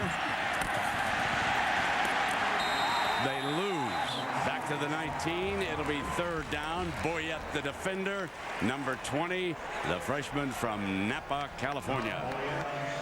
Well, Oregon catches a break here because it took until the very last second for the defense to make the adjustment. There was 3-on-2. Ohio State had an advantage, but they do such a good job of getting off the blocks. See young Cliff Harris making a good job, and John Boyette's there to finish off the play.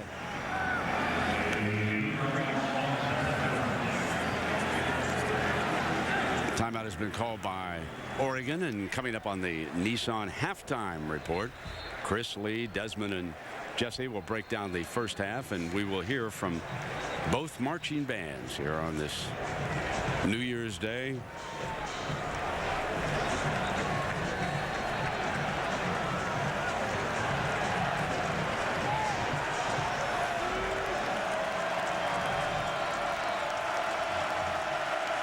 Ohio State in the red zone this year, only scoring touchdowns 54% of the time. That's 74th in the nation.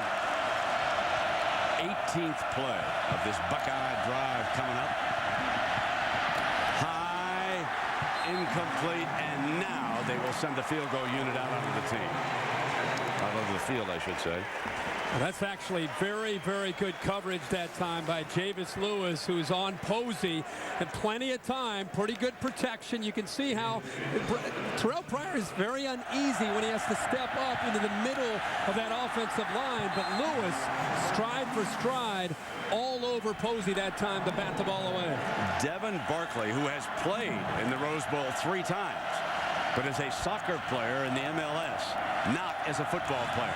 He will attempt this field goal, and from 30 yards, Barkley, who won the Iowa game with a dramatic 39-yarder, puts the Bucks back ahead in the Rose Bowl.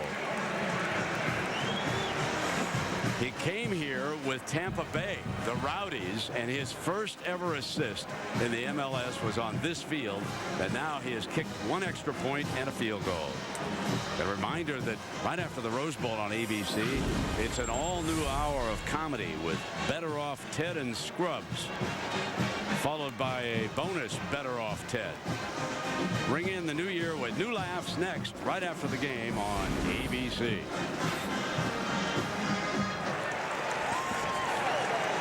Well, Herbie, what do we make of it so far? It's 13-10, a little bit lower scoring game than Oregon wants in this situation. Yeah, and the game early was favoring Ohio State with the way their offense came out. The defense was playing very well, and Chip Kelly and the Ducks made some great adjustments. They got the momentum. They tied the game up. And now I look at this with a minute to go, about minute 5 to go.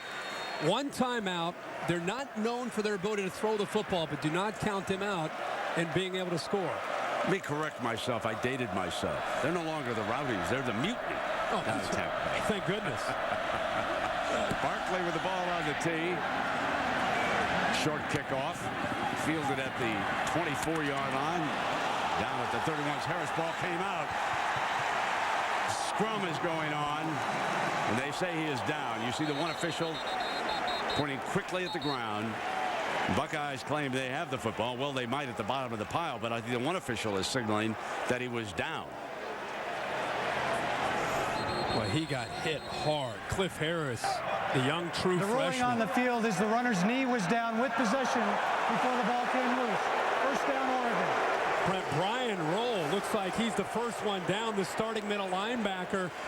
Number 36 gets in, hits him high. Ball comes out, but his knee is down before, so Oregon catches a break there. This looked like his left hip actually was down. See what Masoli can do here with about a minute to go, a timeout left. Tressel may have signaled that he wants him to take another look at it. He brought a couple of officials over to the sideline. But I think it was clear to the replay official upstairs. He just called a timeout from the bench. Timeout, Ohio State. Third and final in the first half. 30-second timeout. So he's giving the replay official more time to take a further look at him. And Herbie, you were pretty clear that you thought that he was down before the ball came out. Yeah, it looked like his left hip as he was sliding touched, and then the football came out. Herbie, I want to ask you about Buckeye mood and the fan base and everything. You know, for years, having won the national championship, but as of late, they have struggled in big game, BCS games that they have lost, championship games to Florida and LSU.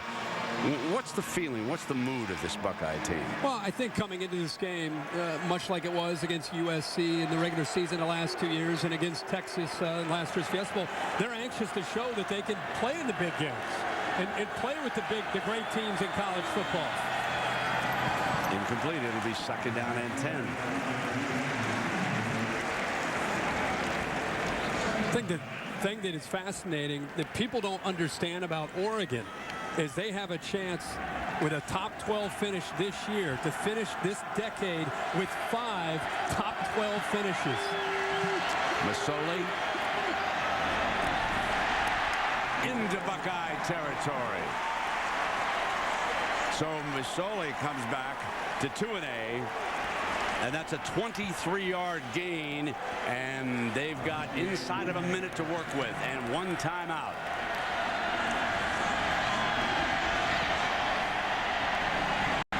Stops the clock out of bounds as they work underneath. Great job of getting out of bounds by James. And if you're not familiar with Jeremiah Masoli and his Oregon offense, and you hear a lot about their zone read and their option attack, he has a quick release, a strong arm. He's making good decisions this year by throwing the football.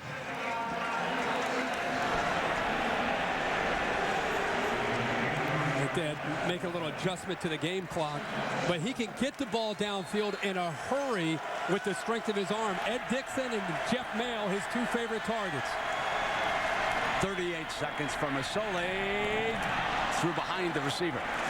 He had a vertical runner open, and that was big Ed Dixon, who's been quiet so far. Yeah, again, the seam routes is the way that Oregon really likes to try to exploit zone coverage. They send two guys that time right at Kirk Coleman to make him make a decision on Jeff Mayo or Ed Dixon.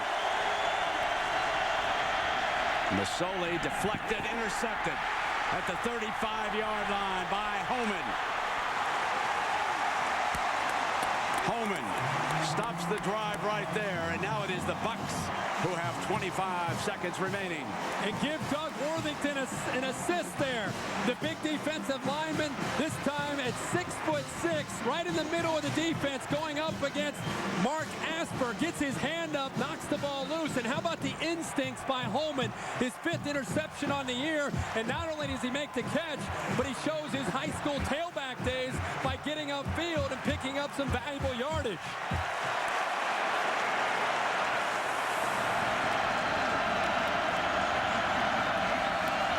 Pryor with a deep drop. Waits, and throws it away. Sane was in the area. So it will be second down with 19 seconds remaining. And that is the area where young Terelle Pryor is going to have to improve the most. When people elect not to pressure and just sit back with 8 guys in zone and make him read and decipher and recognize different coverages and make good decisions on time, that's the area that he needs, in my opinion, to improve the most. Pryor comes back. Sanzebacher, that's a first down. It'll stop it quickly. They're moving into field goal range. That's a 25-yard gain.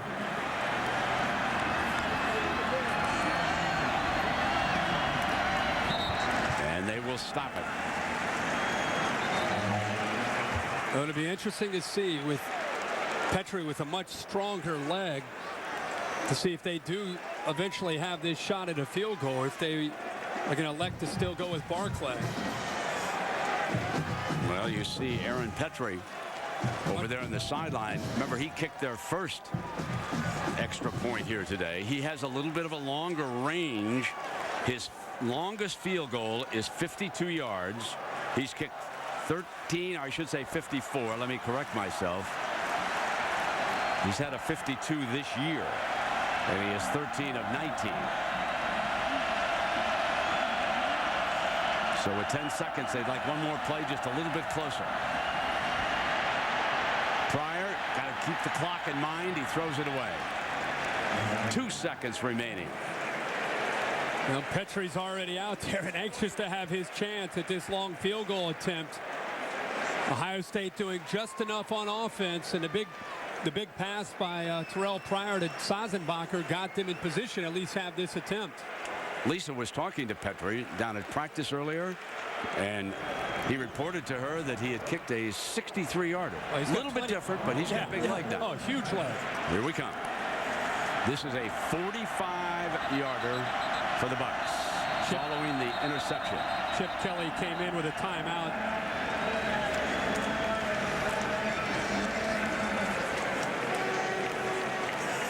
Chip Kelly coached very successfully at New Hampshire. He has about 45 of his buddies from New England who are here. So yesterday he said, I'll give you a half hour from 5 to 5:30. Don't bother me. I'll see you after the game. What do they call themselves, his friends? Well, they're the New England Ducks, and they're here today rooting for the former great coach of the New Hampshire team. He's very proud of those ties. You know, he's upset right now with the officials because he thought the previous play where Pryor just threw it away, that the ball didn't get across the line of scrimmage. It has to hit something over there before. That's what he was. That's why Colt McCoy was so successful in the Big 12 championship. On its way. There's that big leg. Petrie. And the Bucks pick up 3 more as the result of Holman's interception. Coach Tressel is with Lisa. Thank you, Brent. Coach, you started off the game with 6 consecutive passing plays, a lot less conservative than we've seen in the recent past. How come? Well, we feel as if we have to be balanced, and Oregon's a good football team, and we're going to have to be at our best run and pass, and as you can see, this is going to be a heck of a game. Terelle Pryor, 15 for 24, 149 yards in that first half, also 31 yards rushing the ball. What does that do for his confidence, having so much success running and throwing? Well, he knows that it's a long battle to go, so hopefully he'll keep making good decisions, and he can make some big plays with his arm and his feet. All right, thank you very much, Coach. Well, a reminder to stay tuned now for the Nissan halftime show from the Rose Bowl in Pasadena. Chris Fowler, Lee Corso, Desmond Howard, Jesse Palmer. After this message and a word from our ABC stations. Welcome to the Nissan halftime show.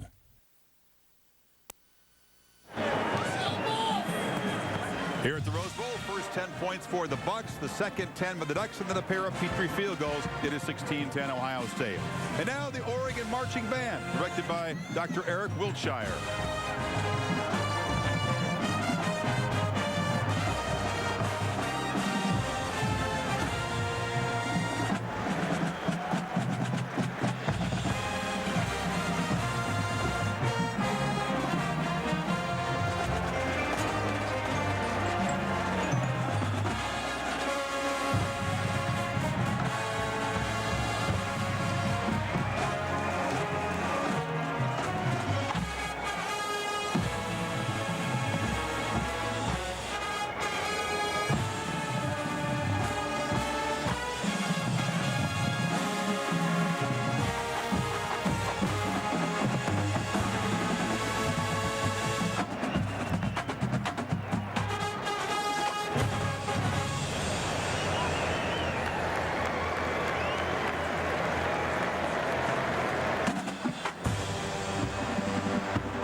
Welcome back, Chris Fowler, Lee Corso, Jesse Palmer, and Desmond Howard. Guys, we talked about the quarterbacks. Clearly, Terelle Pryor outplaying Oregon's Jeremiah Masoli in this opening half. You go back to his last bowl game against Texas in the Fiesta Bowl a year ago. Pryor struggled as a passer, only completed a total of 5 passes. He had 5 completions in Ohio State's first drive. 149 yards passing at half. is 3 off his average per game this season. But, Coach, he also had a couple of strategic, effective runs in the first half. Yeah, he's very quick in his running. And he broke a tackle one time. He goes back here. Watch it. This is a 3rd down play. Breaks a tackle up the middle and goes for about 24 yards. He made one last quarter, in the first quarter, second quarter. He broke another tackle. And right here, he's right in front of me. He's faster than lightning, boy. Yeah, Coach. I mean, plus he's strong. You see that stiff arm right there. The kid's 6'6", 235 pounds. You got to bring something to bring him down. But I've been more impressed with his passing game. They've been aggressive, but it's been controlled aggression. A lot of little dinks and dunks down the field, Jesse. If he's completed 15 passes, I would say at least 13 of them were really slant routes. And Oregon has had a chance to get some production in the running game from 3 different runners, LaMichael James, Kenjon Barner, and LeGarrette Blount. But Oregon has only run 26 plays in the first half. The best defense for Ohio State in this period has been their offense. They had a beautiful 19-play, 8-minute drive that kept all those playmakers on the sidelines. Oregon cannot win this game for Michael James, Jeremiah Masoli on the sideline. Also, Terelle Pryor has not had a turnover. No, he has. The key. And Masoli did have the interception that set up the final thing. Oregon's going to get the ball to start this second half. We'll see if they can maintain some possession. Only 1 play of 20-plus yards, and big plays are what they are all about. Coming up at halftime, tell you what's going on around the country on this New Year's Day. Again, Ohio State, 16-10 over the Ducks at halftime.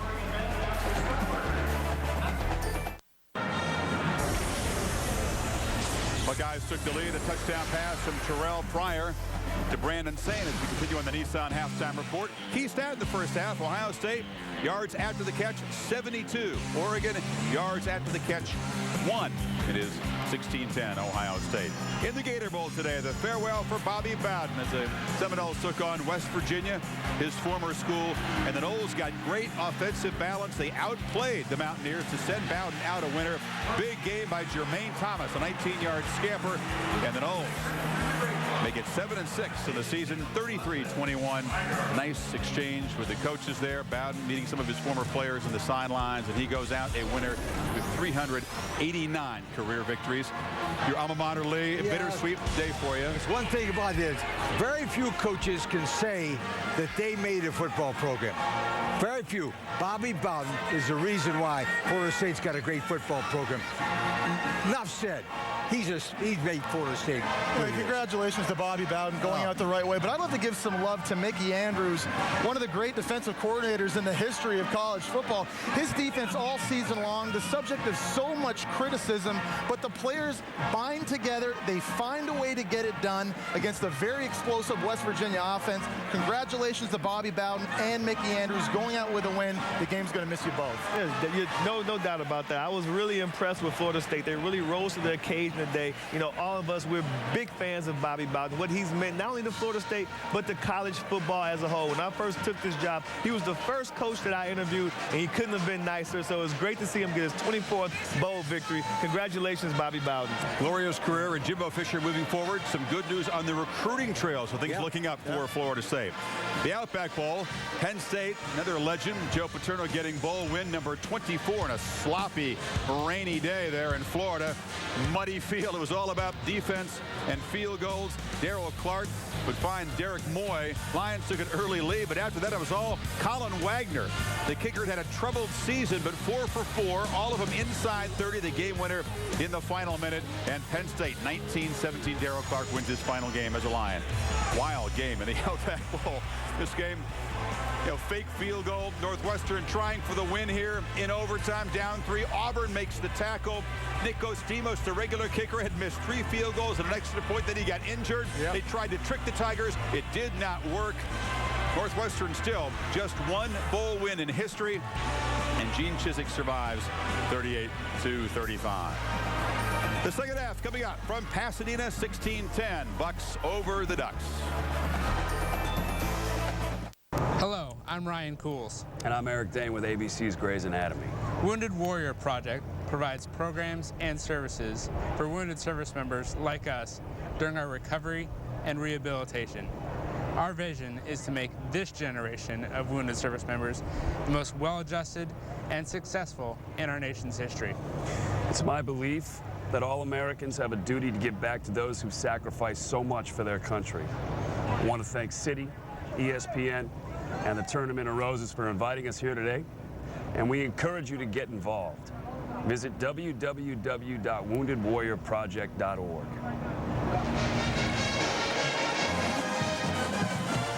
And now the pride of the Buckeyes, the Ohio State Marching Band, under the direction of Dr. John R. Woods.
In college football, and we'll return for the second half after this message and word from our ABC stations.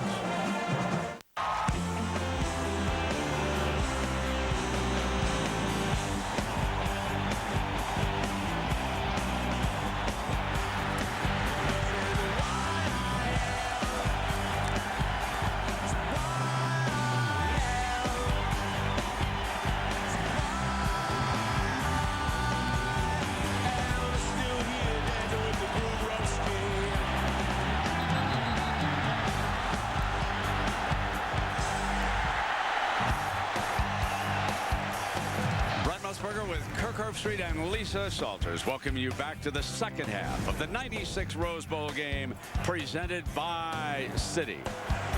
The Ohio State Buckeyes lead the Oregon Ducks 16-10. And Herbie, let's take a look now at our coaching adjustments brought to you by Home Depot. Well, Oregon has decided coming into this football game that they're going to crowd the line of scrimmage to try to negate Pryor's scrambling and his running ability along with his backs. What leaves the receivers one-on-one in coverage. So Pryor's had already 24 pass attempts in the first half. Here's a great example in the first half of him coming off of his primary receiver, buying a little bit of time with a scramble, and then eventually Boom Herron gets separation from Eddie Pleasant, the outside linebacker, and it gives Pryor a chance to be effective throwing the football. But 24 attempts in the first half when he's only had 17 attempts per game in the last 3 games. Here's a shocking stat. The Buckeyes had the football for 22 of the first 30 minutes of this football game. Ducks did not count on that. No, they did not count on that. And Chip Kelly would tell you, hey, we're very confident that we can score in a hurry. But Jim Tressel knows one of the best ways to stop Jeremiah Masoli is for Terelle Pryor and his offense to be able to maintain possession, to keep Masoli on the sideline where he can't do so much damage. Well, we shall find out right away because the Ducks get the ball first here in the second half. They won the toss and elected to defer. So it will be Oregon football. Devin Barkley will kick it away here for the Buckeyes. The crowd settling back in after the intermission and the bands.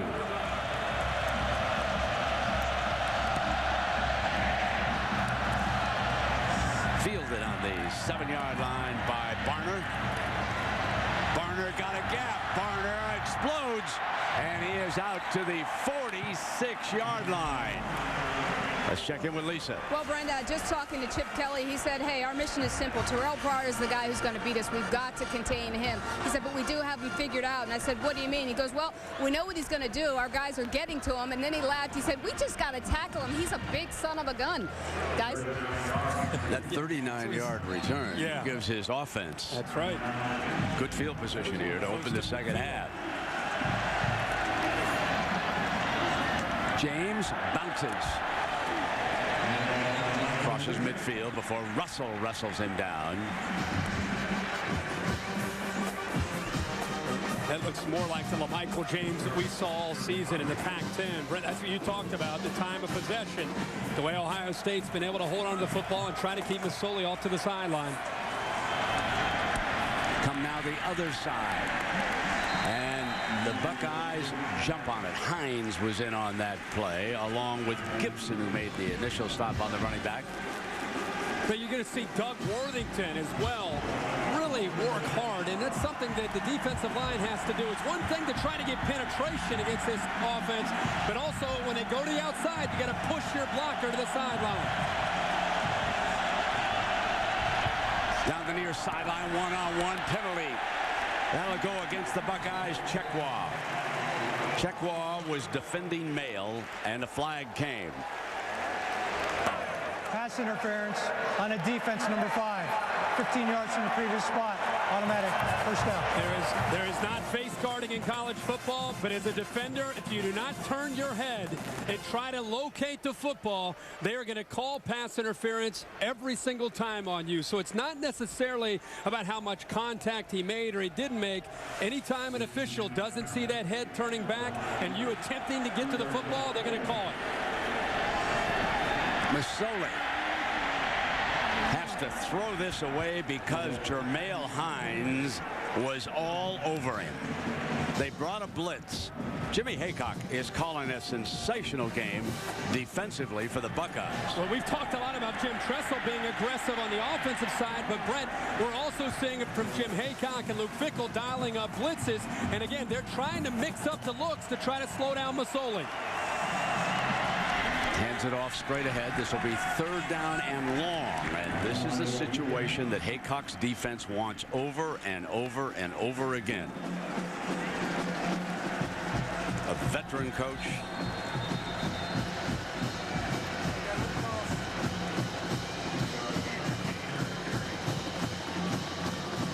Might be Brent Jordan Holmes there. The center looked like he was struggling to... That's a big loss. It is. The anchor. He's the leader up front. Max Four, a junior from close by in Santa Monica, due to come in for Holmes. Let us take a break and let us hope that Jordan Holmes will be able to return to action soon. We'll be right back. College football in high definition is presented by Vizio. When you look down from a blimp shot and you don't see any cars move into the parking lot, you know you've got a dandy unfolding on the field. We've got a 6-point game. Big 3rd down and 8 yards, and the Ducks are 0 for 5 on 3rd. Brent, we were just talking at the break. You might be saying, why on 3rd down are they running the football? It's because Chip Kelly, with a field goal kicker, Morgan Flint, that has a long of 43 this year, he's thinking about this is 4-down territory. So on 3rd down, let's get as close as we can to try to set up a conversion here on 4th down.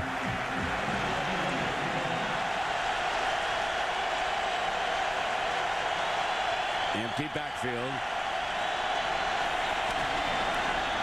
Masoli throws for the 1st down. They're to the red zone. And that's the 2nd catch of the day for Tuine. This is a great call here by Chip Kelly, getting the ball out to the left flat. Ohio State in man coverage. Nobody left there to pick up Tuine. The defenders went to the inside. A good read by Masoli to throw the ball to the outside. There is James and nothing doing. Bucks were ready. Holman leading the charge. He intercepted a pass late in the first half, which led to the final Ohio State field goal. Oregon with his hurry-up offense. On second down, pump fake. Now he's got to come to the side. That was dangerous because it was red off the pump by Hines, who was stepping in to the flat. Dixon, the intended receiver. Well, I think Jeremiah Masoli and Jeff Mayo might have miscommunicated there, because I think Masoli recognized that Ohio State had the play very well defended, and he wanted to give it a pump fake and try to get the ball downfield to Jeff Mayo, who was actually blocking downfield. Barner had a big 37-yard play earlier. He motions out. He'll be the receiver. From the 21, he's got the first and goal to the 6-yard line. So Kenyon Barner, the freshman from Riverside, California, delivers again. And a great block by Carson York, the left guard. He gets just enough of Ross Holman to give the back this time, Barner, enough room to accelerate upfield. Nice block that time, Carson York. So they convert a 4th down and now a 3rd down. So it'll be 2nd down from the 4. Barner stays on the field. Holman with the stop. Well, this defensive line doing a very good job of getting penetration consistently in the backfield to try to slow down Masoli, and he's doing a good job of being able to offset that with the speed. Touchdown, Oregon. Barner. No, hold on. The line judge says he was down at the 1. Line judge had a perfect view of it down the line. I'm sure they'll take a second look at it, and LeGarrette Blount quickly checks in. And here is the hammer. Masoli keeps it. Masoli for the score.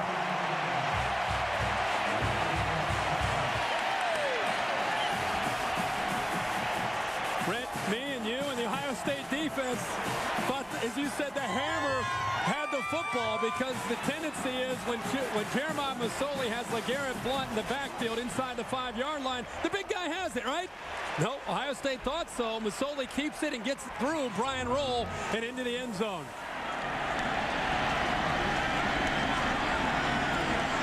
Morgan Flint. And the Ducks lead for the first time today in this Rose Bowl. Jeremiah Masoli. They convert a 4th down. They convert a 3rd down. And then Masoli takes it in for 6.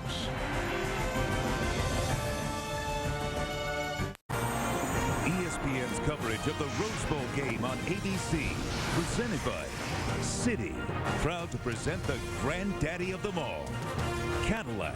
From our family to yours, season's best from Cadillac. National Association of Realtors. Is it time to buy a home? Call a Realtor, a member of the National Association of Realtors. And The Book of Eli, starring Denzel Washington and Gary Oldman. In theaters everywhere January 15. There is this year's queen. As you look inside the tournament house, located right here in Pasadena. Freeway rather quiet. You see the proximity of the Rose Bowl. Sun starting to set. Almost 4:30 here along the Pacific Coast. 1-point game. Beard kicks it away. Buckeyes first possession of the second half. And Herring. And there's a penalty flag at the 41-yard line.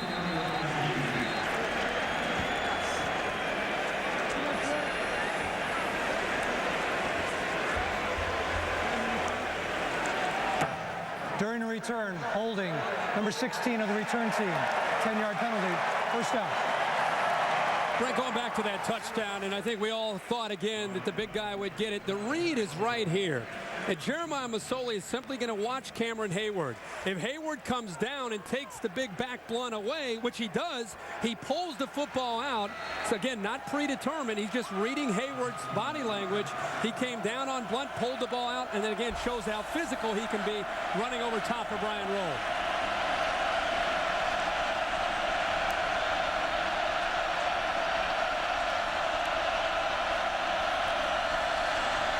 Running play was Sane to the 24-yard line, picking up 4 on first down. Jim Tressel telling Lisa Salters as he came off the field before the half, Lisa said, you know, why have we seen Terelle Pryor throw 24 times? And his answer was, well, we need balance against this Oregon defense. Because they're crowding the line, we have to mix some things up. And how about this for balance? They have 49 plays, 24 runs, and 25 passes.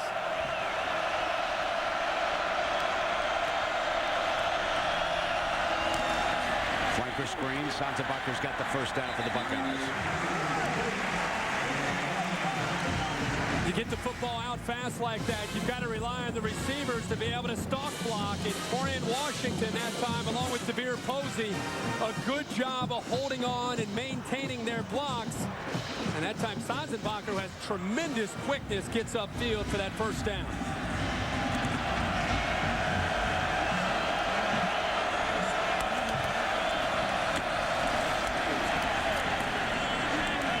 Pick up a yard on a running play. And right now, let's check in with Chris Fowler. Thanks, Brett. Let's take a look now at Nebraska's standout Ndamukong Suh, who's one of the nominees for the AT&T Player of the Year. To vote for any of the 4 finalists, text VOTE 345-345 from your mobile phone. You can win a trip to next year's national championship. 4 outstanding players. Be hard to pick one, would it? 2nd down and 8. Play fake by Pryor, rolls to the left. Throws down to Posey, got it! At the 29-yard line, Devere Posey. Let's take a look at the DirecTV Ultimate Picture Cam. A great throw, and Terelle Pryor in rhythm. Rolling out to his left, he gathers himself, and he throws his football before Devere Posey has a chance to even make his break to the sideline. Put the ball right in position, well-timed, and a great throw. You could see the chemistry that time between Pryor and Devere Posey. 36 yards. Pryor rolls the other way, and now he's red hot. Sanzenbacher at the 25, blasted out of bounds by Harris. Well, the young freshman came up and made a play here, even though he gave up some yards. Letting Sanzenbacher know about it. Terelle Pryor has thrown for 198 yards, 1 touchdown, no interceptions, and he has been feeling it, rolling to the left and now coming back to the right on the move. Sane tries to get the first down, and he's pushed out of bounds very close to it. It'll be a 3rd down and very short.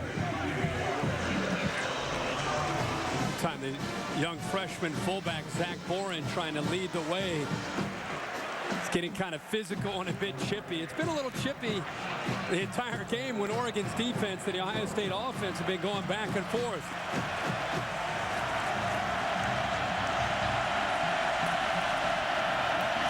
Here comes Sane for the first down. Casey Matthews, number 55, is in there in that stop. What a familiar name to you Rose Bowl fans. This is the 5th straight Rose Bowl that a member of the Matthews family has played. That's right. Kyle and Clay for USC. Today, Casey with the Ducks. Of course, his father was a great player at USC, and he only played 19 years in the NFL. Then his uncle, Bruce, he also played in the Bulls. So how about this family connection? The family Matthews and the Rose Bowl. 1st down and 10. Read option, and the Ducks read it better than the Bucks. Well, they see that every day in practice. They're gonna read that in a hurry.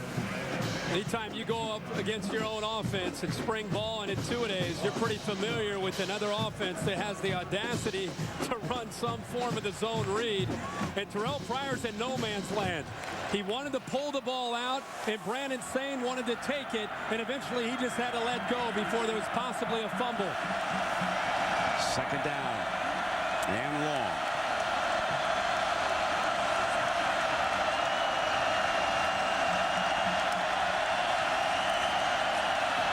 Pryor, Sanzenbacher holds on.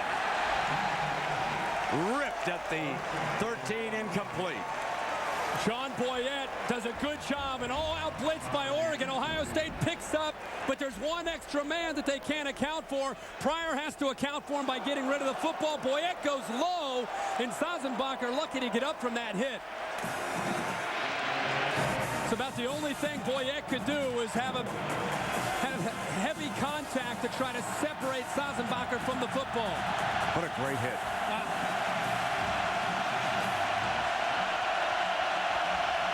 Third and 13. Pryor fires behind the receiver. Misread. Sanzenbacher cutting to the post, and Pryor threw behind him. They had what they wanted, one-on-one matchup, and Pryor trying to get the ball out early.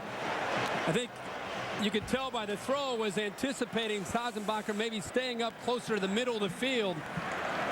But Dane must have seen the coverage that he had to break it off a little bit early. The Bucks have 3 field goals today. Here's Devin Barkley attempting to make their 4th and regain the lead. It's a 38-yarder. And Ohio State regains the lead. 19-17, 6.5 minutes left. Third quarter of the Dandy Rose Bowl. Well, we welcome you back to the 96th Rose Bowl game presented by City. The Big Ten and the Pac-10. 1917 right now. The Big Ten champion leads with an attendance of 93,963. Both these schools turned out, and tickets were at a premium for this Rose Bowl.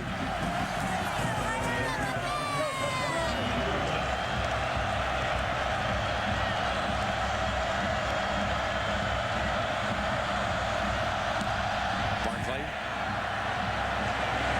Warner back at the 2-yard line. Slips.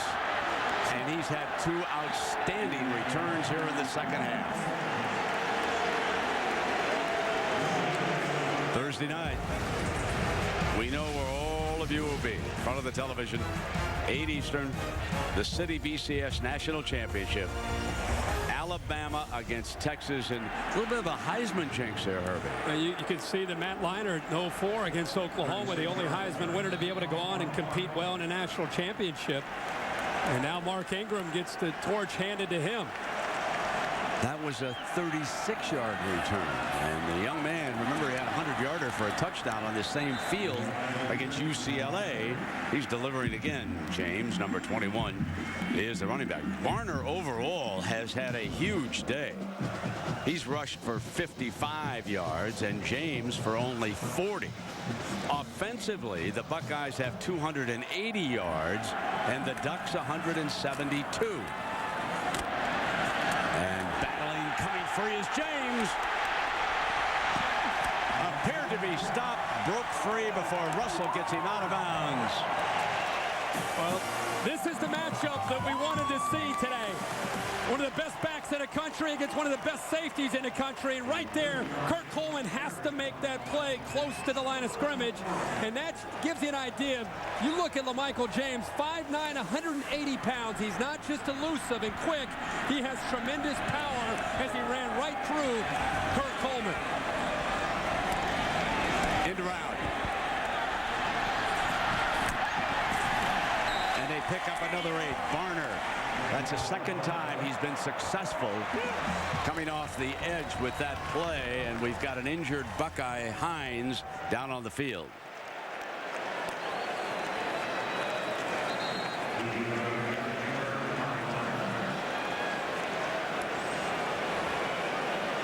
It looks like one of the trainers yelled wind, meaning he got the wind knocked out of him.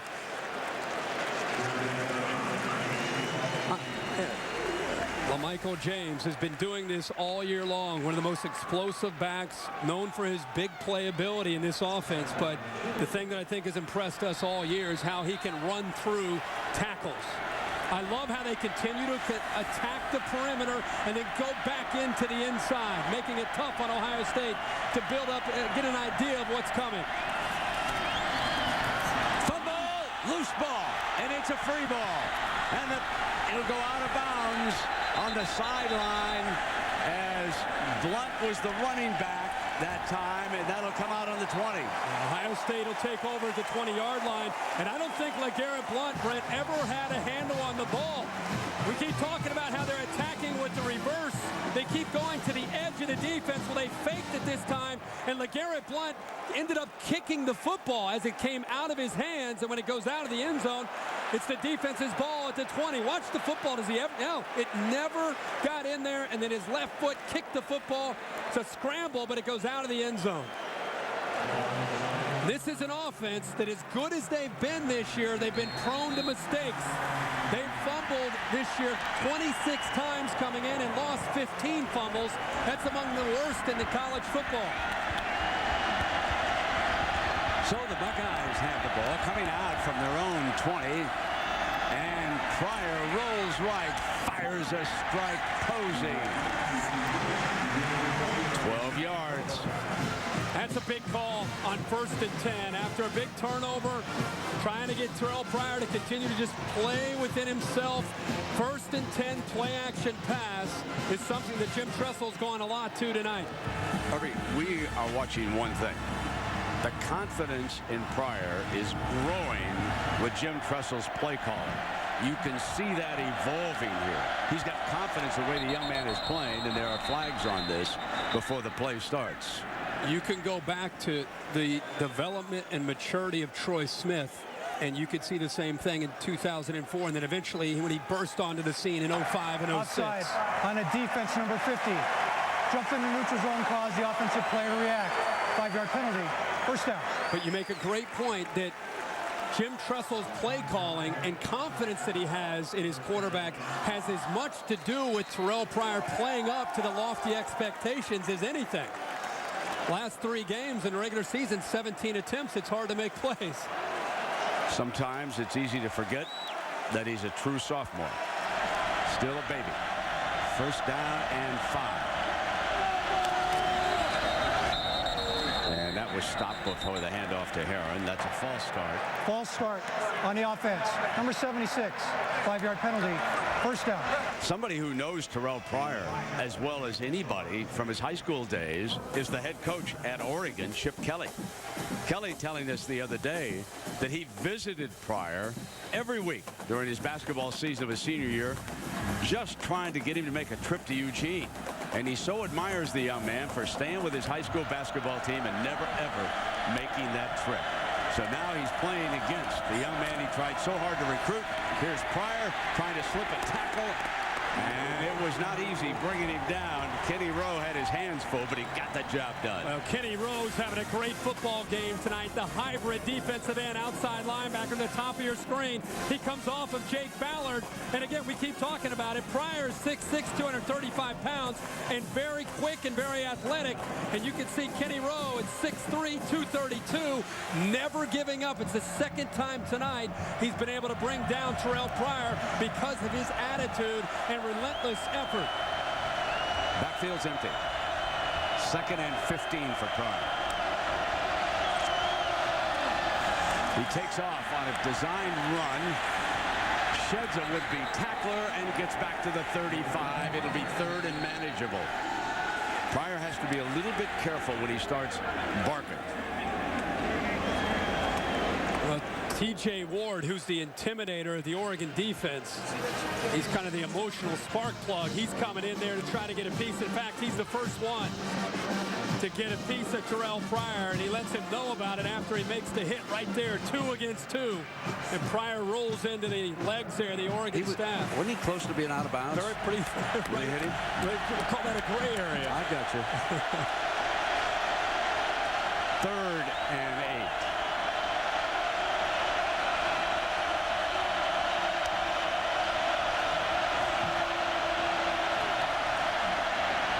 Pryor has got a man open, and he throws an interception.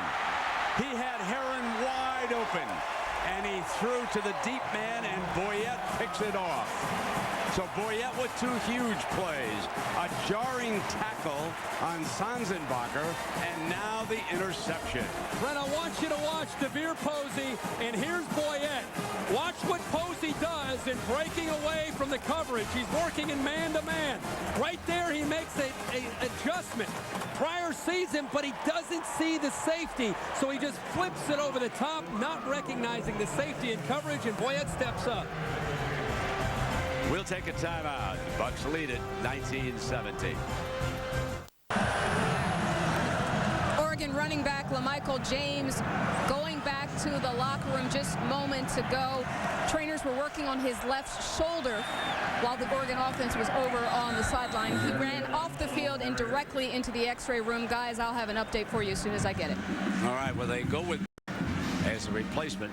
Remember, he had just fumbled the ball in that previous series, and Barner, of course, who has been a spark plug, is now coming onto the field, and he will be the Ducks running back. 2nd down and 7. And that is stopped before Masoli can take off.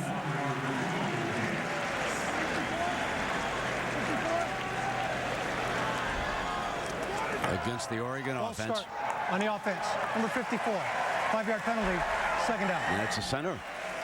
And Holmes back on the field, and it's a false start. We should mention, with Barner coming in, you talked about what a great night he's had. His reputation as a kickoff return man, but also a very effective back with the same kind of speed, a former defensive back. They motion Barner out of the backfield. Here comes the blitz. Gets it off. Screen on the side. The first reception for DJ Davis, the junior from Denver.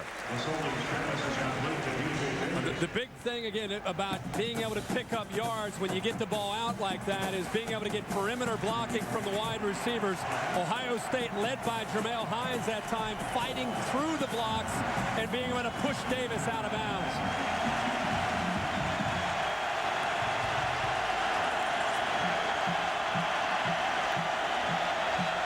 Backfield is empty.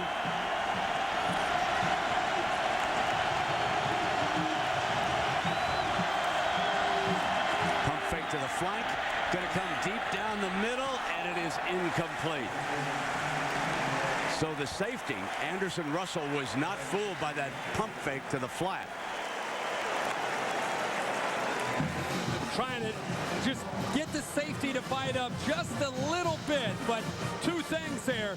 Great job by Kirk Coleman sitting back in coverage, and because he's there, it forces Masoli to throw the ball more over the middle of the field, where Anderson Russell is sitting there, making it easy for him to come over and be a factor on that pass.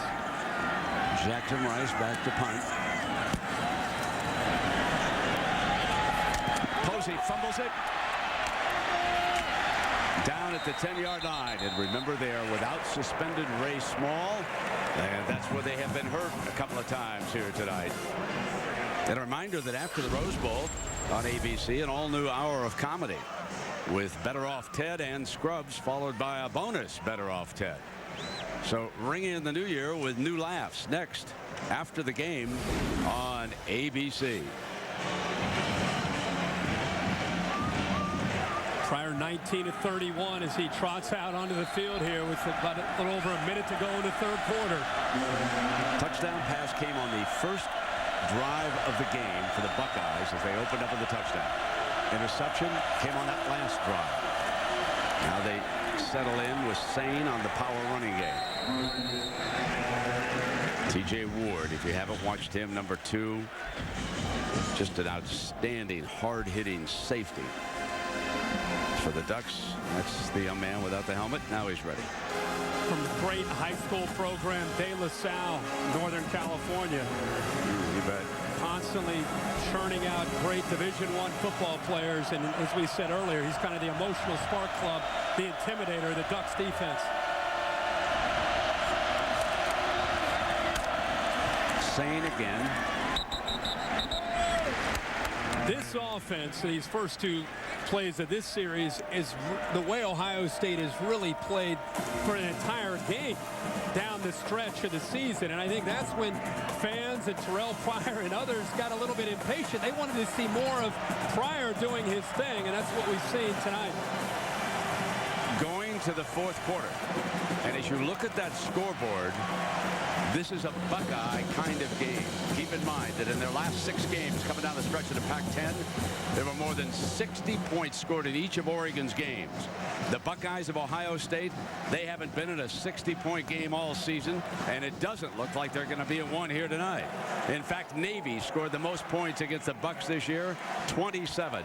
This presentation of the Rose Bowl game presented by City returns after this message and a word from our ABC stations.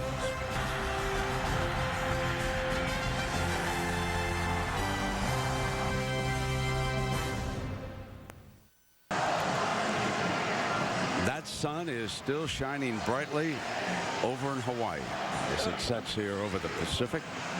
Well, you grow up in the Midwest and you watch the Rose Bowl. This game used to look like Disneyland. That is bright the truth. colors. It gets dark when it's about 3 o'clock in the afternoon. 3rd down and 3. Pryor.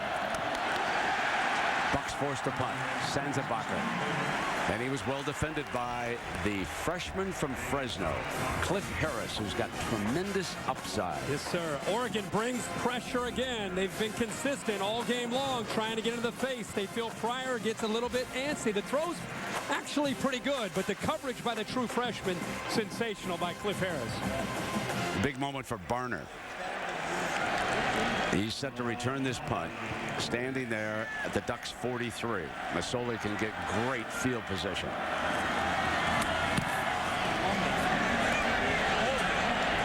Fair catch. Out of bounds. And it will be spotted at the 32. That's a very good punt by John Toma. We've got a timeout.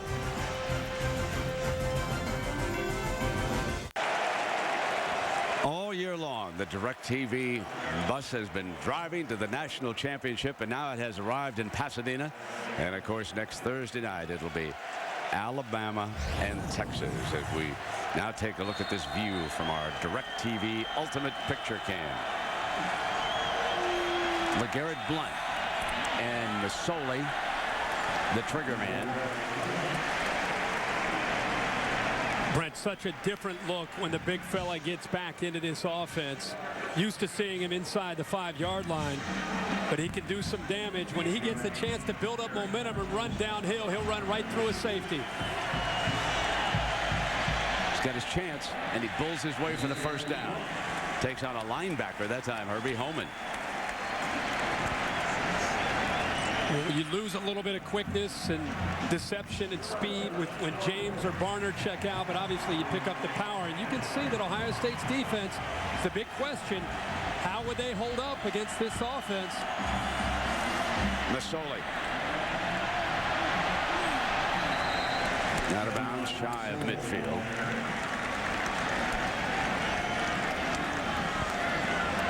Masoli, the one thing about him that you really have to appreciate all year, when the games have been on the line in conference play, he's kept his cool, composure, and made great decisions.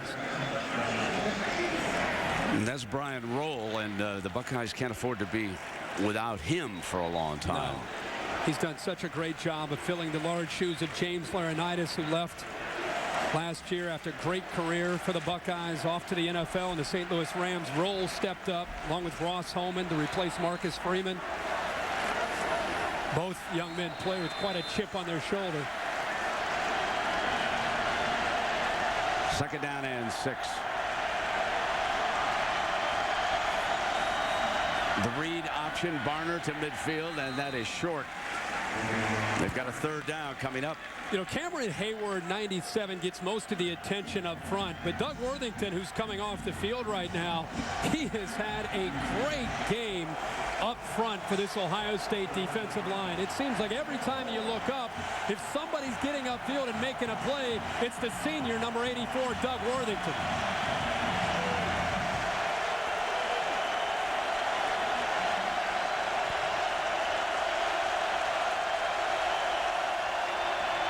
Masoli incomplete.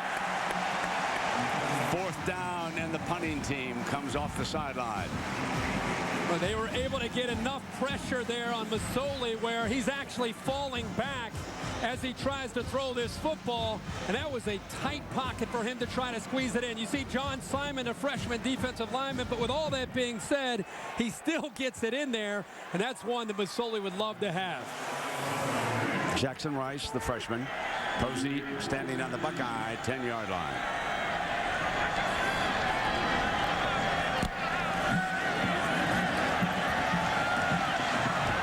Down at the 19-yard line. You said it. It's almost like a non-threat without Small back there. It's been a big difference on several punts. Yep.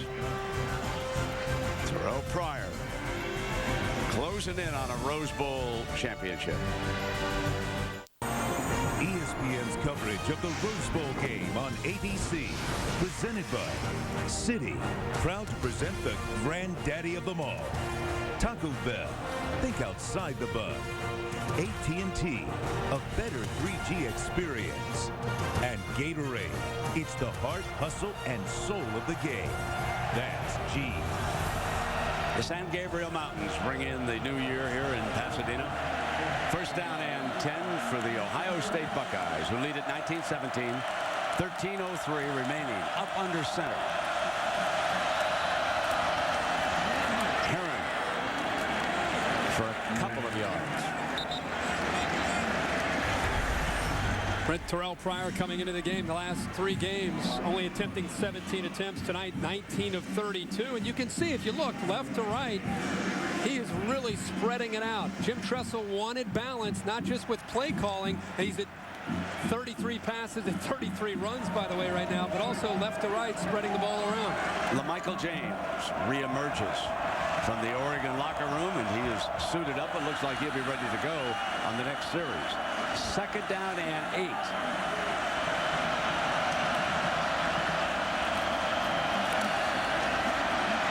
Pryor takes off, breaks the tackle, got the 1st down. The athleticism of number 2. Terelle Pryor, Oregon knew that this is one of the things they had to contain and take away from Ohio State. He doesn't always see the field well, especially his middle field reads. He doesn't trust it, and he comes off of it. Eddie Pleasant, a very fast linebacker, is right there. He's got to be able to make that play. Pryor cuts back behind him and is able to pick up the 1st down.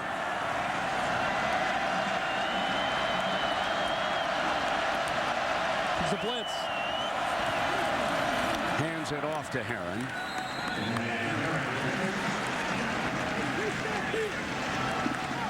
Going back to Nick Aliotti, the defensive coordinator from Oregon, have to be able to stop Terelle Pryor from scrambling and creating. Not that he's hurt him a lot tonight, but just enough on certain downs. Pryor rolling to the right. Sanzenbacher short of the 1st down. The thing that's probably surprised Nick Aliotti and Oregon's defense, maybe more than even you and I and everybody watching this game, is that Terelle Pryor is 20 of 33 pass attempts from an offense that's been very conservative since their loss to Purdue. Dominating the clock. Keeping Masoli on the sideline.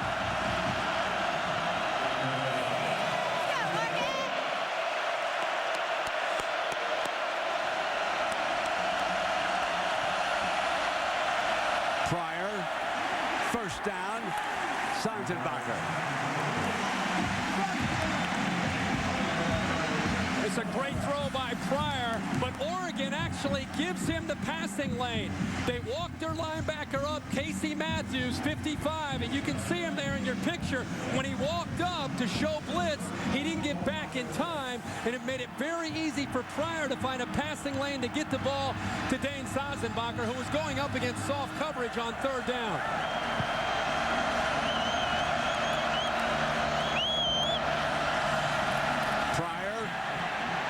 Backside down. And he was hit by Kenny Rowe, who is just an outstanding defensive player. Terrific pick up speed. Oh, Kenny Rowe, what a night tonight for the Oregon Duck defensive end. Going up against Jim Cordell at the top. Watch again. It's the effort. Number 58, the third time tonight he's been able to catch up to Terelle Pryor, and it's been because of his attitude. He just won't stop. And Brandon Barrett gives his best to Terelle along with Rowe. 2nd and 12. Pryor slips and he's down.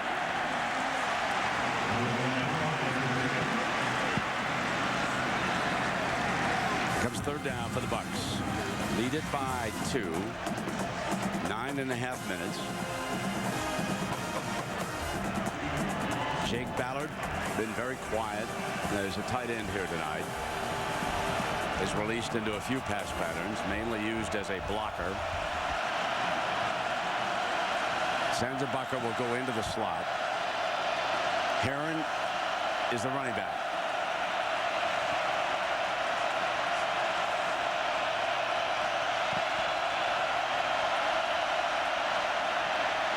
Pryor slips away, throws it in the air, caught, and there's our man Ballard. Right on cue, Jake Ballard. Jake Ballard, Brent, you called it 6'6", able to go up and make a play. It looked like Pryor had just thrown it up into coverage. I think the Ducks thought they had a great shot to go up and take this ball away, but the former high school basketball star makes the play. Now they come back, and Sansabacher can't hang on. So it'll be 2nd down and 10 as the Bucks try to pick the tempo up a little bit. About Ballard going up in the air to make that catch. Well, Herbert, you put your point out. It was like a basketball player. Springboro High School, one of the great high school basketball players, his senior year in the state of Ohio, and he looked like that going up. Didn't he, though? Bringing down a board.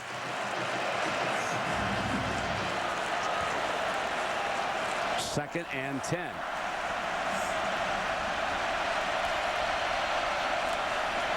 Heron trying to follow the left side. Cordell and Justin Boren, the transfer from Michigan, on that left side. This will be interesting for Jim Tressel on 3rd down, because tonight he's gone against his tendencies. He's up by 2. Tressel ball would call for a run here to keep it in the middle of the field and have confidence in your kicker, Petrie, to come out and kick a field goal. This is within his range.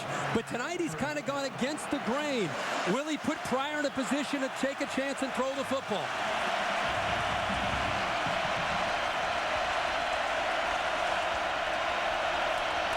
Penalty flag. Steps across that marker, but this one could be coming back.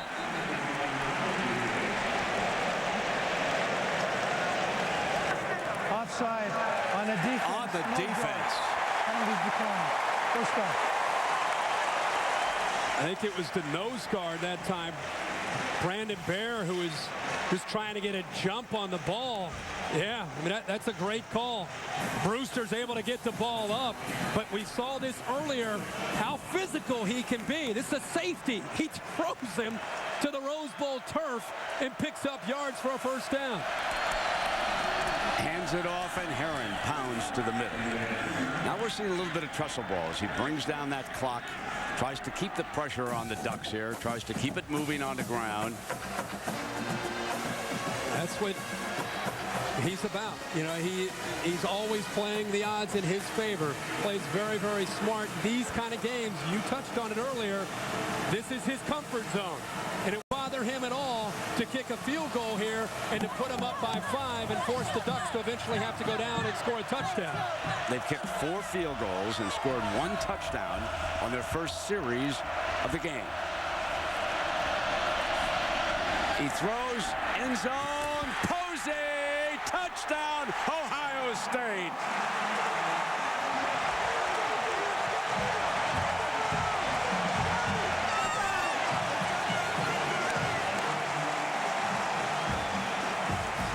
Ladies and gentlemen, who wanted to move Terelle Pryor, the wide receiver, after the Purdue game, take note of that throw and of this performance tonight in the biggest game of the year for the Ohio State team.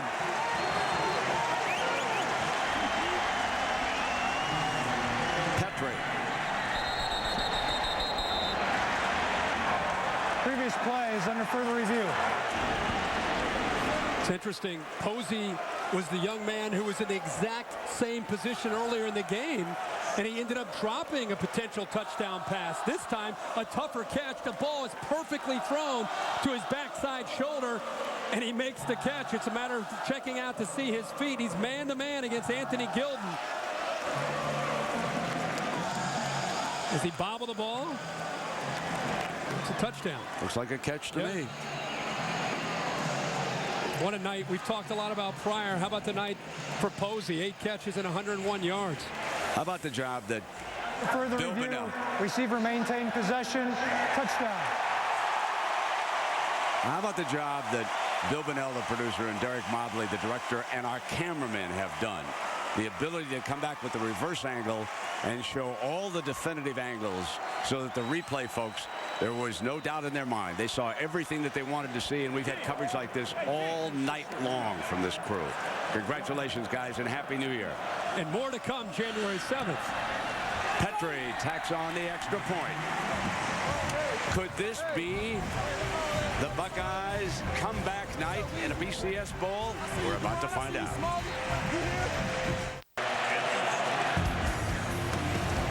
Well, the daytime turns to nighttime here in Southern California as we welcome you back to the 96 Rose Bowl game presented by Citi. Still not much movement outside this Rose Bowl. 26-17. Buckeyes lead it.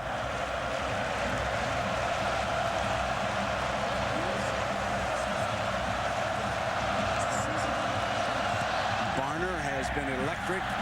They decide to kick it short to him, and he fields it at the 20, set the reverse, and they pitch it out. And here it comes Harris. Harris down the far side.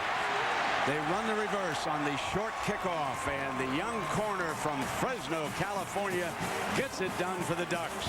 Great call here by Chip Kelly and his special teams coach here. Everybody's expecting Barner, who's had a great night on kickoff returns, to return it. Perfect time to go with the reverse. Barkley ends up knocking out Harris out of bounds, but Cliff Harris showing he's got some speed himself as he got around to the corner there and gives Masoli and the Ducks exactly what they needed. Outstanding field position in an Ohio State territory. They trail it by 9. LaMichael James back in the game.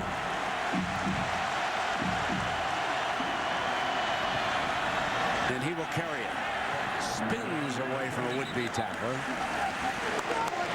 Finally, Brian Roll, who was shaken up earlier, brings the freshman from Texarkana, Texas down. What a year he's had. 1,400 yards and 14 rushing touchdowns. Second down, he's in trouble here. The Bucks were all over that. Doug Worthington in on top of it. We check in with Lisa. As you said, Brent, LaMichael James back in the game. I'm told by the Oregon training staff the x-rays were negative. They put some extra padding on that left shoulder, and he's giving it a go.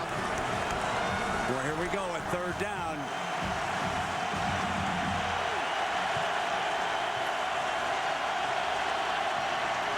Masoli. Complete, short of the first down. That was James, the receiver. Is interesting. This is interesting for Chip Kelly. Normally, he's always about being aggressive and going, but it's a 2-possession game. He needs 3 points, and this is very out of character for Chip Kelly to bring the field goal unit out here because he needs points on this possession, and he needs guaranteed points. You don't want to misfire on this. You've got to take the 3 when you've got a chance, Exactly. Exactly. Morgan Flint.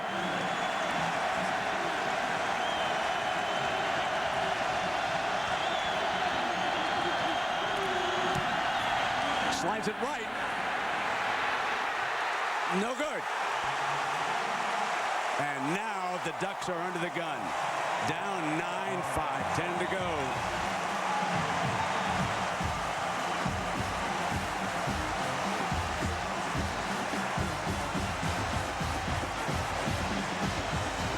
Costa had to use an extra second to set the ball after the snap.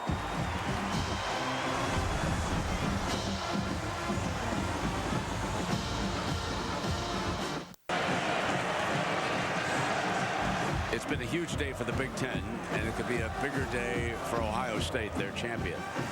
Under Jim Tressel and BCS Bulls, they went out 3-0, including a national championship. But they have stumbled as of late, losing a couple of title games to Florida and LSU, and struggling against the best of the best. But here tonight, they are 5 minutes away from beating Oregon and winning the Rose Bowl. Jim Tressel's first Rose Bowl as a head coach at Ohio State. Sane is on the field. Brent, you and I know Coach Tressel very well, and I think we would both agree that this is a different Jim Tressel tonight, and the way he approached this game, how aggressive he approached this game on both sides of the football, most notably offensively with what Terelle Pryor has done so far in this game. There's going to be a lot of talk about Terelle Pryor, but it should start with Jim Tressel being willing to turn Pryor loose tonight and have the confidence in him.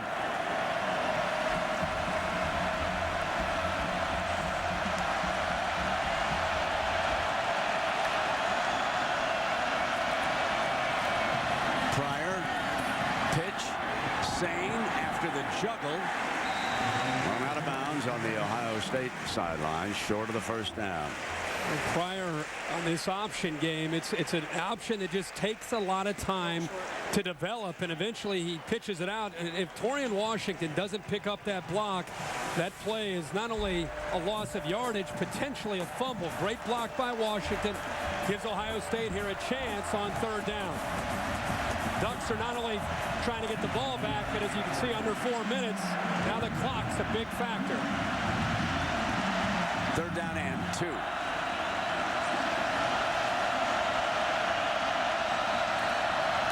Option look again. Pryor will keep it for the first down.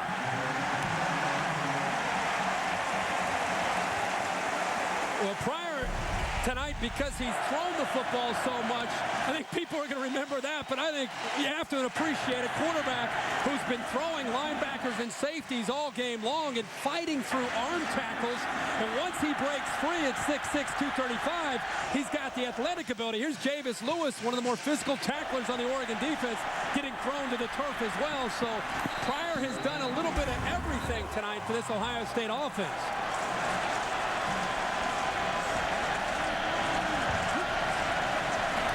From up under center.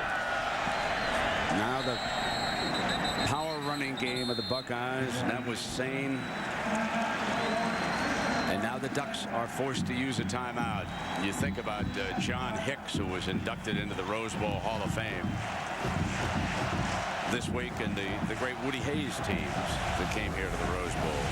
And of course, this is a reminder that on Thursday night, 8 Eastern, 5 out here along the Pacific Coast, Texas and Alabama, two of the blue bloods, if you will, of college football, both with over 800 wins.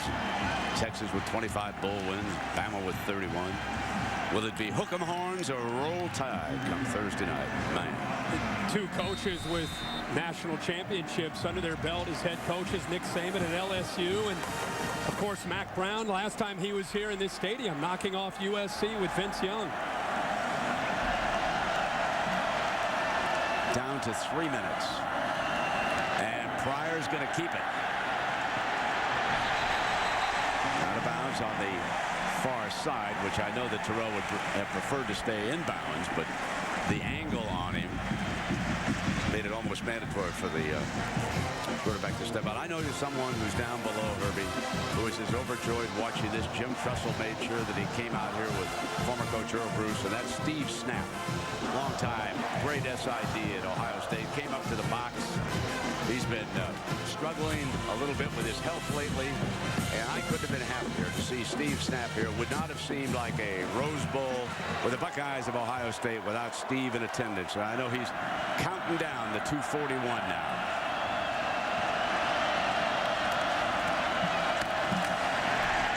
First down.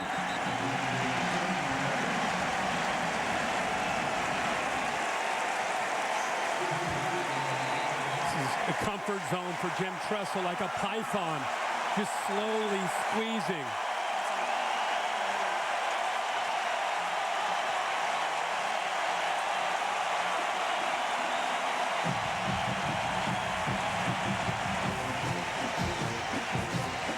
Stay tough for the last 2:30 now. No one wants it more than Coach Tressel. Herbie, you see this all the time, right? You think he's tired of hearing about 3 straight losses in BCS bowl games? It's not over yet.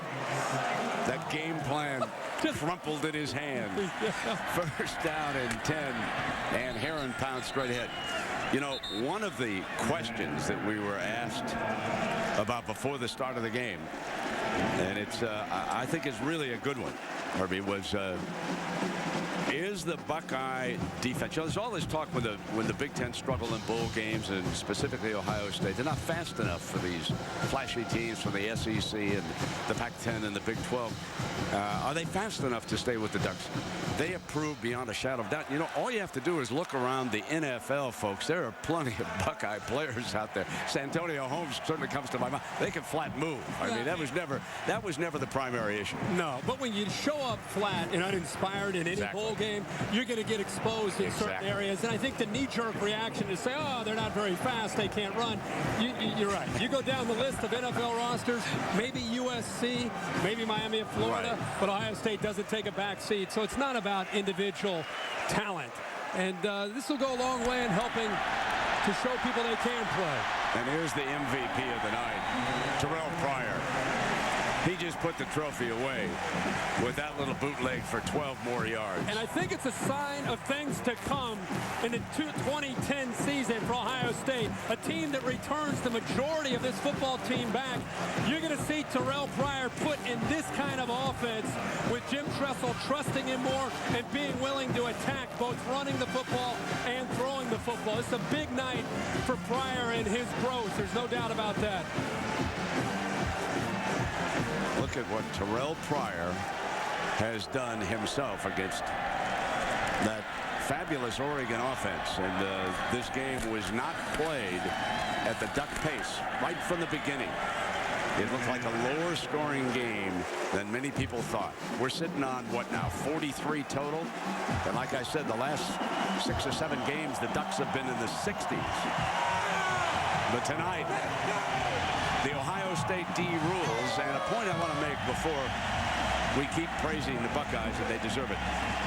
18 Oregon starters are coming back next year, including Masoli. Absolutely. So for Oregon Duck fans, I know it's a tremendously unhappy afternoon right now, but I think this team will be the preseason choice to win the Pac-10, and they could well wind up, well, they're certainly going to be in the top 10. Though. Totally agree. Totally agree. And with Masoli coming back and James, much like Ohio State, most of that nucleus is back. Watch the vest, baby. Here it comes. Where are those rascals? I know they're lurking back there. It's not over. It's not over yet. He won't let him do it. Oh, no!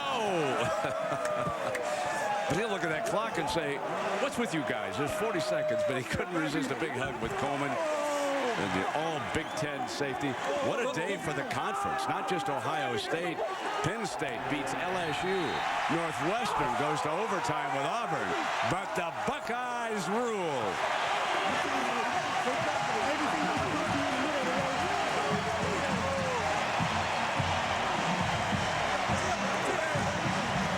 Put that gorilla away in the closet. Remember what Chip said before this game? Coach Tressel gets it. Absolutely.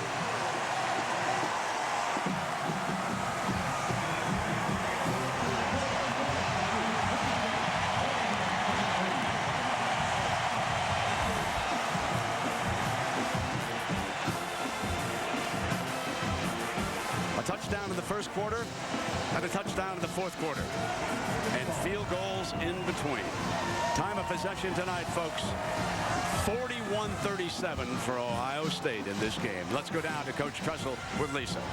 Thanks, Brent. Coach, I just saw you had a nice long word with Chip Kelly. What did you say to him? Well, you know, I have so much respect for Chip. Worked his way up through the 1AA ranks, and us 1AA guys stick together, and, you know, just enjoyed spending a week with him. I really didn't know him before this week very much. You know, he runs a good program. He has got a good team, and there's no question he's a good one. All week long, I've been hearing that you were handcuffing Terelle Pryor. He was only able to hand off the ball. If that's true, what were you doing with him tonight? Well, you were listening to the wrong people then, whoever you were hearing that from. You know, we've done what we thought we should do in various situations, and thought Terelle did a heck of a job tonight. What did he prove to people tonight, Terelle Pryor? Well, that we won the Rose Bowl, but now we have to go play the next game. So it's huge, though. You know, to win the Rose Bowl is unbelievable. So much was said about their up-tempo offense. Wasn't much of a factor tonight. How were you able to slow them down? Well, we have an up-tempo defense, and they run, and they hit, and they prepare. And it was a good game. Don't take anything away from Oregon. This was a good team. This was number 7 against number 8. I asked you before the game, what does this win mean for the Big Ten and Ohio State? Well, it's a big thing. We hadn't won the Rose Bowl for a while, and we'd lost a couple chances to play in it because we were playing somewhere else, and this was huge. All right, thank you very much, Coach. Congratulations. Lisa, the Buckeyes have won their 7th Rose Bowl overall. Jim Tressel once came here as an assistant coach back in the 80s. But now, for the first time as a head coach, he comes away with a victory in the Rose Bowl. Their last win here, Herbie, was the game we've talked about back in '97. They beat Jake Plummer in Arizona State. Joe Germain, the honorary captain for the Buckeyes here tonight. He brought them good luck, my friend. Yeah, there's no doubt about it. Just listening to Jim Tressel there and seeing his face, seeing not so much the relief, but how proud he is of his team and his program. They've endured a lot through the BCS losses, the losses to USC, and I think they've kind of stuck to their guns and shown people across the country that they can play with the best teams in college football, and that was a great performance by not Pryor, but Jim Tressel and the way he got this team ready. Speaking with Terelle, he is with Lisa. Lisa. Very much, Brent. Terelle, we talked about this earlier. You were hearing all week long about how you were not a complete quarterback. What did you show people tonight? You know, I just wanted to lead the team as well as I can, you know. And the defense helped out, and they gave us the best situation. And, you know, I just thank God, you know, giving me talents like this, and just got to keep going forward. What was the key to your success? That boy. What was the key, not just to you being able to run the ball, but to pass effectively as well? Our coaches did a great job of game planning against them, and we knew them up and down. We knew everything they were going to do when they were coming with their blitzes and stuff like that. And you know, I just wanted to come out and to show the world that I could be a complete quarterback too. For a guy like you who's had his ups and downs all season long, you're just a sophomore. What does this win mean to you? It's just big. Anytime we get a W, it's big, you know. And I just thank God, you know, he just gave me the talents. Like I said again, I'm just very thankful, and I love my teammates, and go Bucks. Thank you very much. Congratulations, guys. Terelle was 23 of 37 for 266 yards and a touchdown in the first and the fourth quarter. He did have 1 interception. Oh, yes, he was also the Bucks' leading rusher with 72 yards. The award ceremony is coming up when we come back to Pasadena.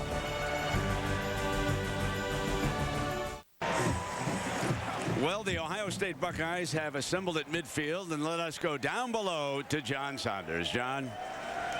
Brent Musburger, thanks a lot. First of all, we should say congratulations to the Pac-10 champion Oregon Ducks.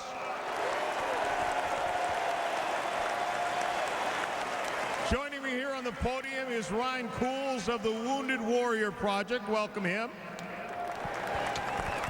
And to make the trophy presentation, Jeff Throop, the acting president of the 2010 Tournament of Roses.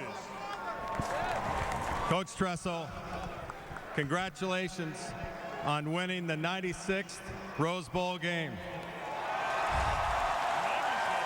96. On behalf of the Tournament of Roses, I'm very proud to present you with the Leishman Trophy as the Rose Bowl champions. Congratulations.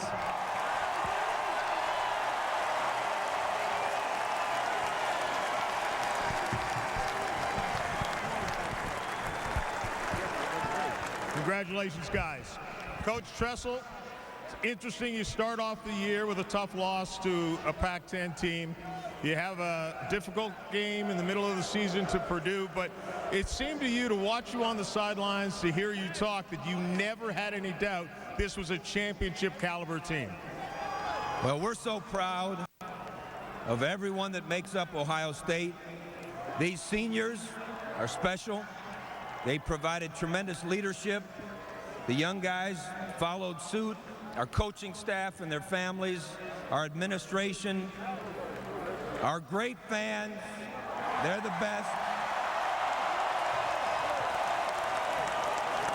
And of course, we wouldn't be anywhere without the best damn band in the land. No question about that. 97 was the last Rose Bowl championship for Ohio State. One of the reasons is you guys have been playing for national championships over the last few years. You think maybe next year we might see you in another national championship hunt? Well, I know this. We had a chance to hear from Joe Germain, who was the hero of our last Rose Bowl. And he told us that if you handle adversity and if you stay with the plan, you'll have a chance to have a special night on the floor of the Rose Bowl. And we're only thinking about this night. Go Bucks. Congratulations. I want to bring in your quarterback, Terelle Pryor, who's the MVP. Terelle, a career night.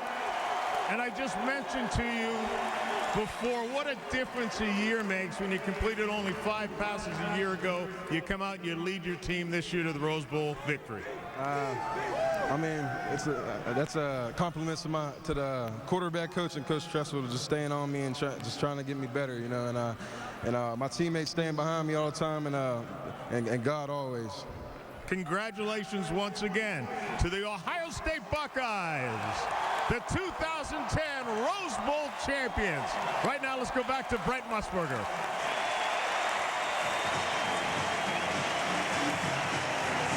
Buckeye Nation overjoyed tonight as they win the Rose Bowl. And a reminder that coming up next on ABC, we've got an all-new hour of comedy. Better Off Ted and Scrubs, followed by a bonus Better Off Ted. So ringing in the new year with new laughs coming up. That is next on ABC. Here is how our day unfolded in Pasadena. Enjoy the time-lapse recording from early in the day when the stadium was completely empty. The fans filled it, 93,000. And then in the end, well, to the MVP goes the Rose. Time to look ahead. Alabama and Texas, that's next.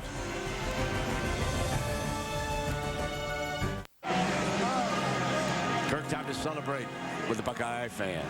If you're back in the city of Columbus, in the state of Ohio, that's what it's all about.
The sod and take this field up. It has been played on for the last time, and tonight they will begin installation of a brand new field for the Alabama-Texas BCS championship game. Herbie, I'm told that it's never been done before with so few days ahead of us before the championship game on Thursday night, but all systems are go, and they'll have the Longhorn logo, and they'll have the Bama logo, and away we go. What are your early thoughts about that? Well, that's saying a lot, because this is one of the most well-manicured fields that you see every year, so I look forward to seeing that. But the game itself, anytime you have a BCS championship game, you get so excited about one team and the other. Texas comes in, I think, out to make a statement.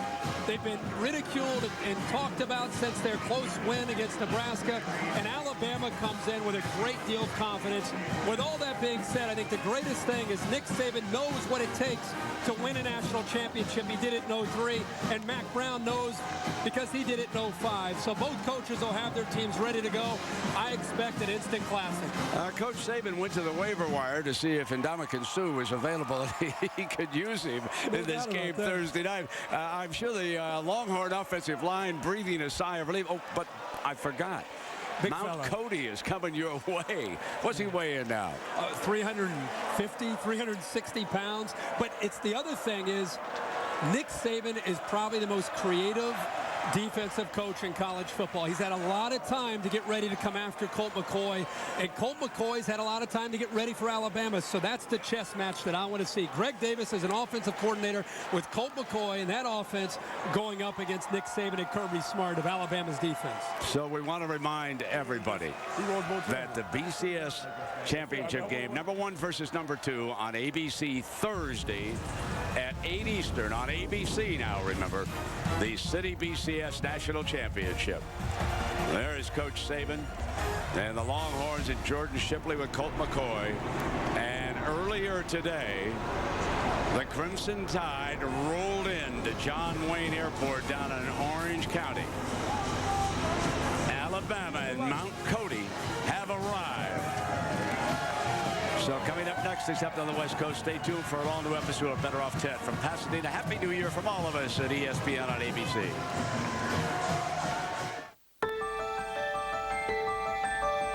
For a rose or a team to thrive, first it must survive by growing through a season of clouds and sunshine until the time to blossom arrives. And the time was right for the Buckeyes here tonight, blooming in bright bursts of passion red under the Pasadena sky with those roots nurtured in the heartland. This moment is theirs to savor and celebrate for honoring the grand tradition of the Rose Bowl. Night falls on the granddaddy of them all until it blooms again.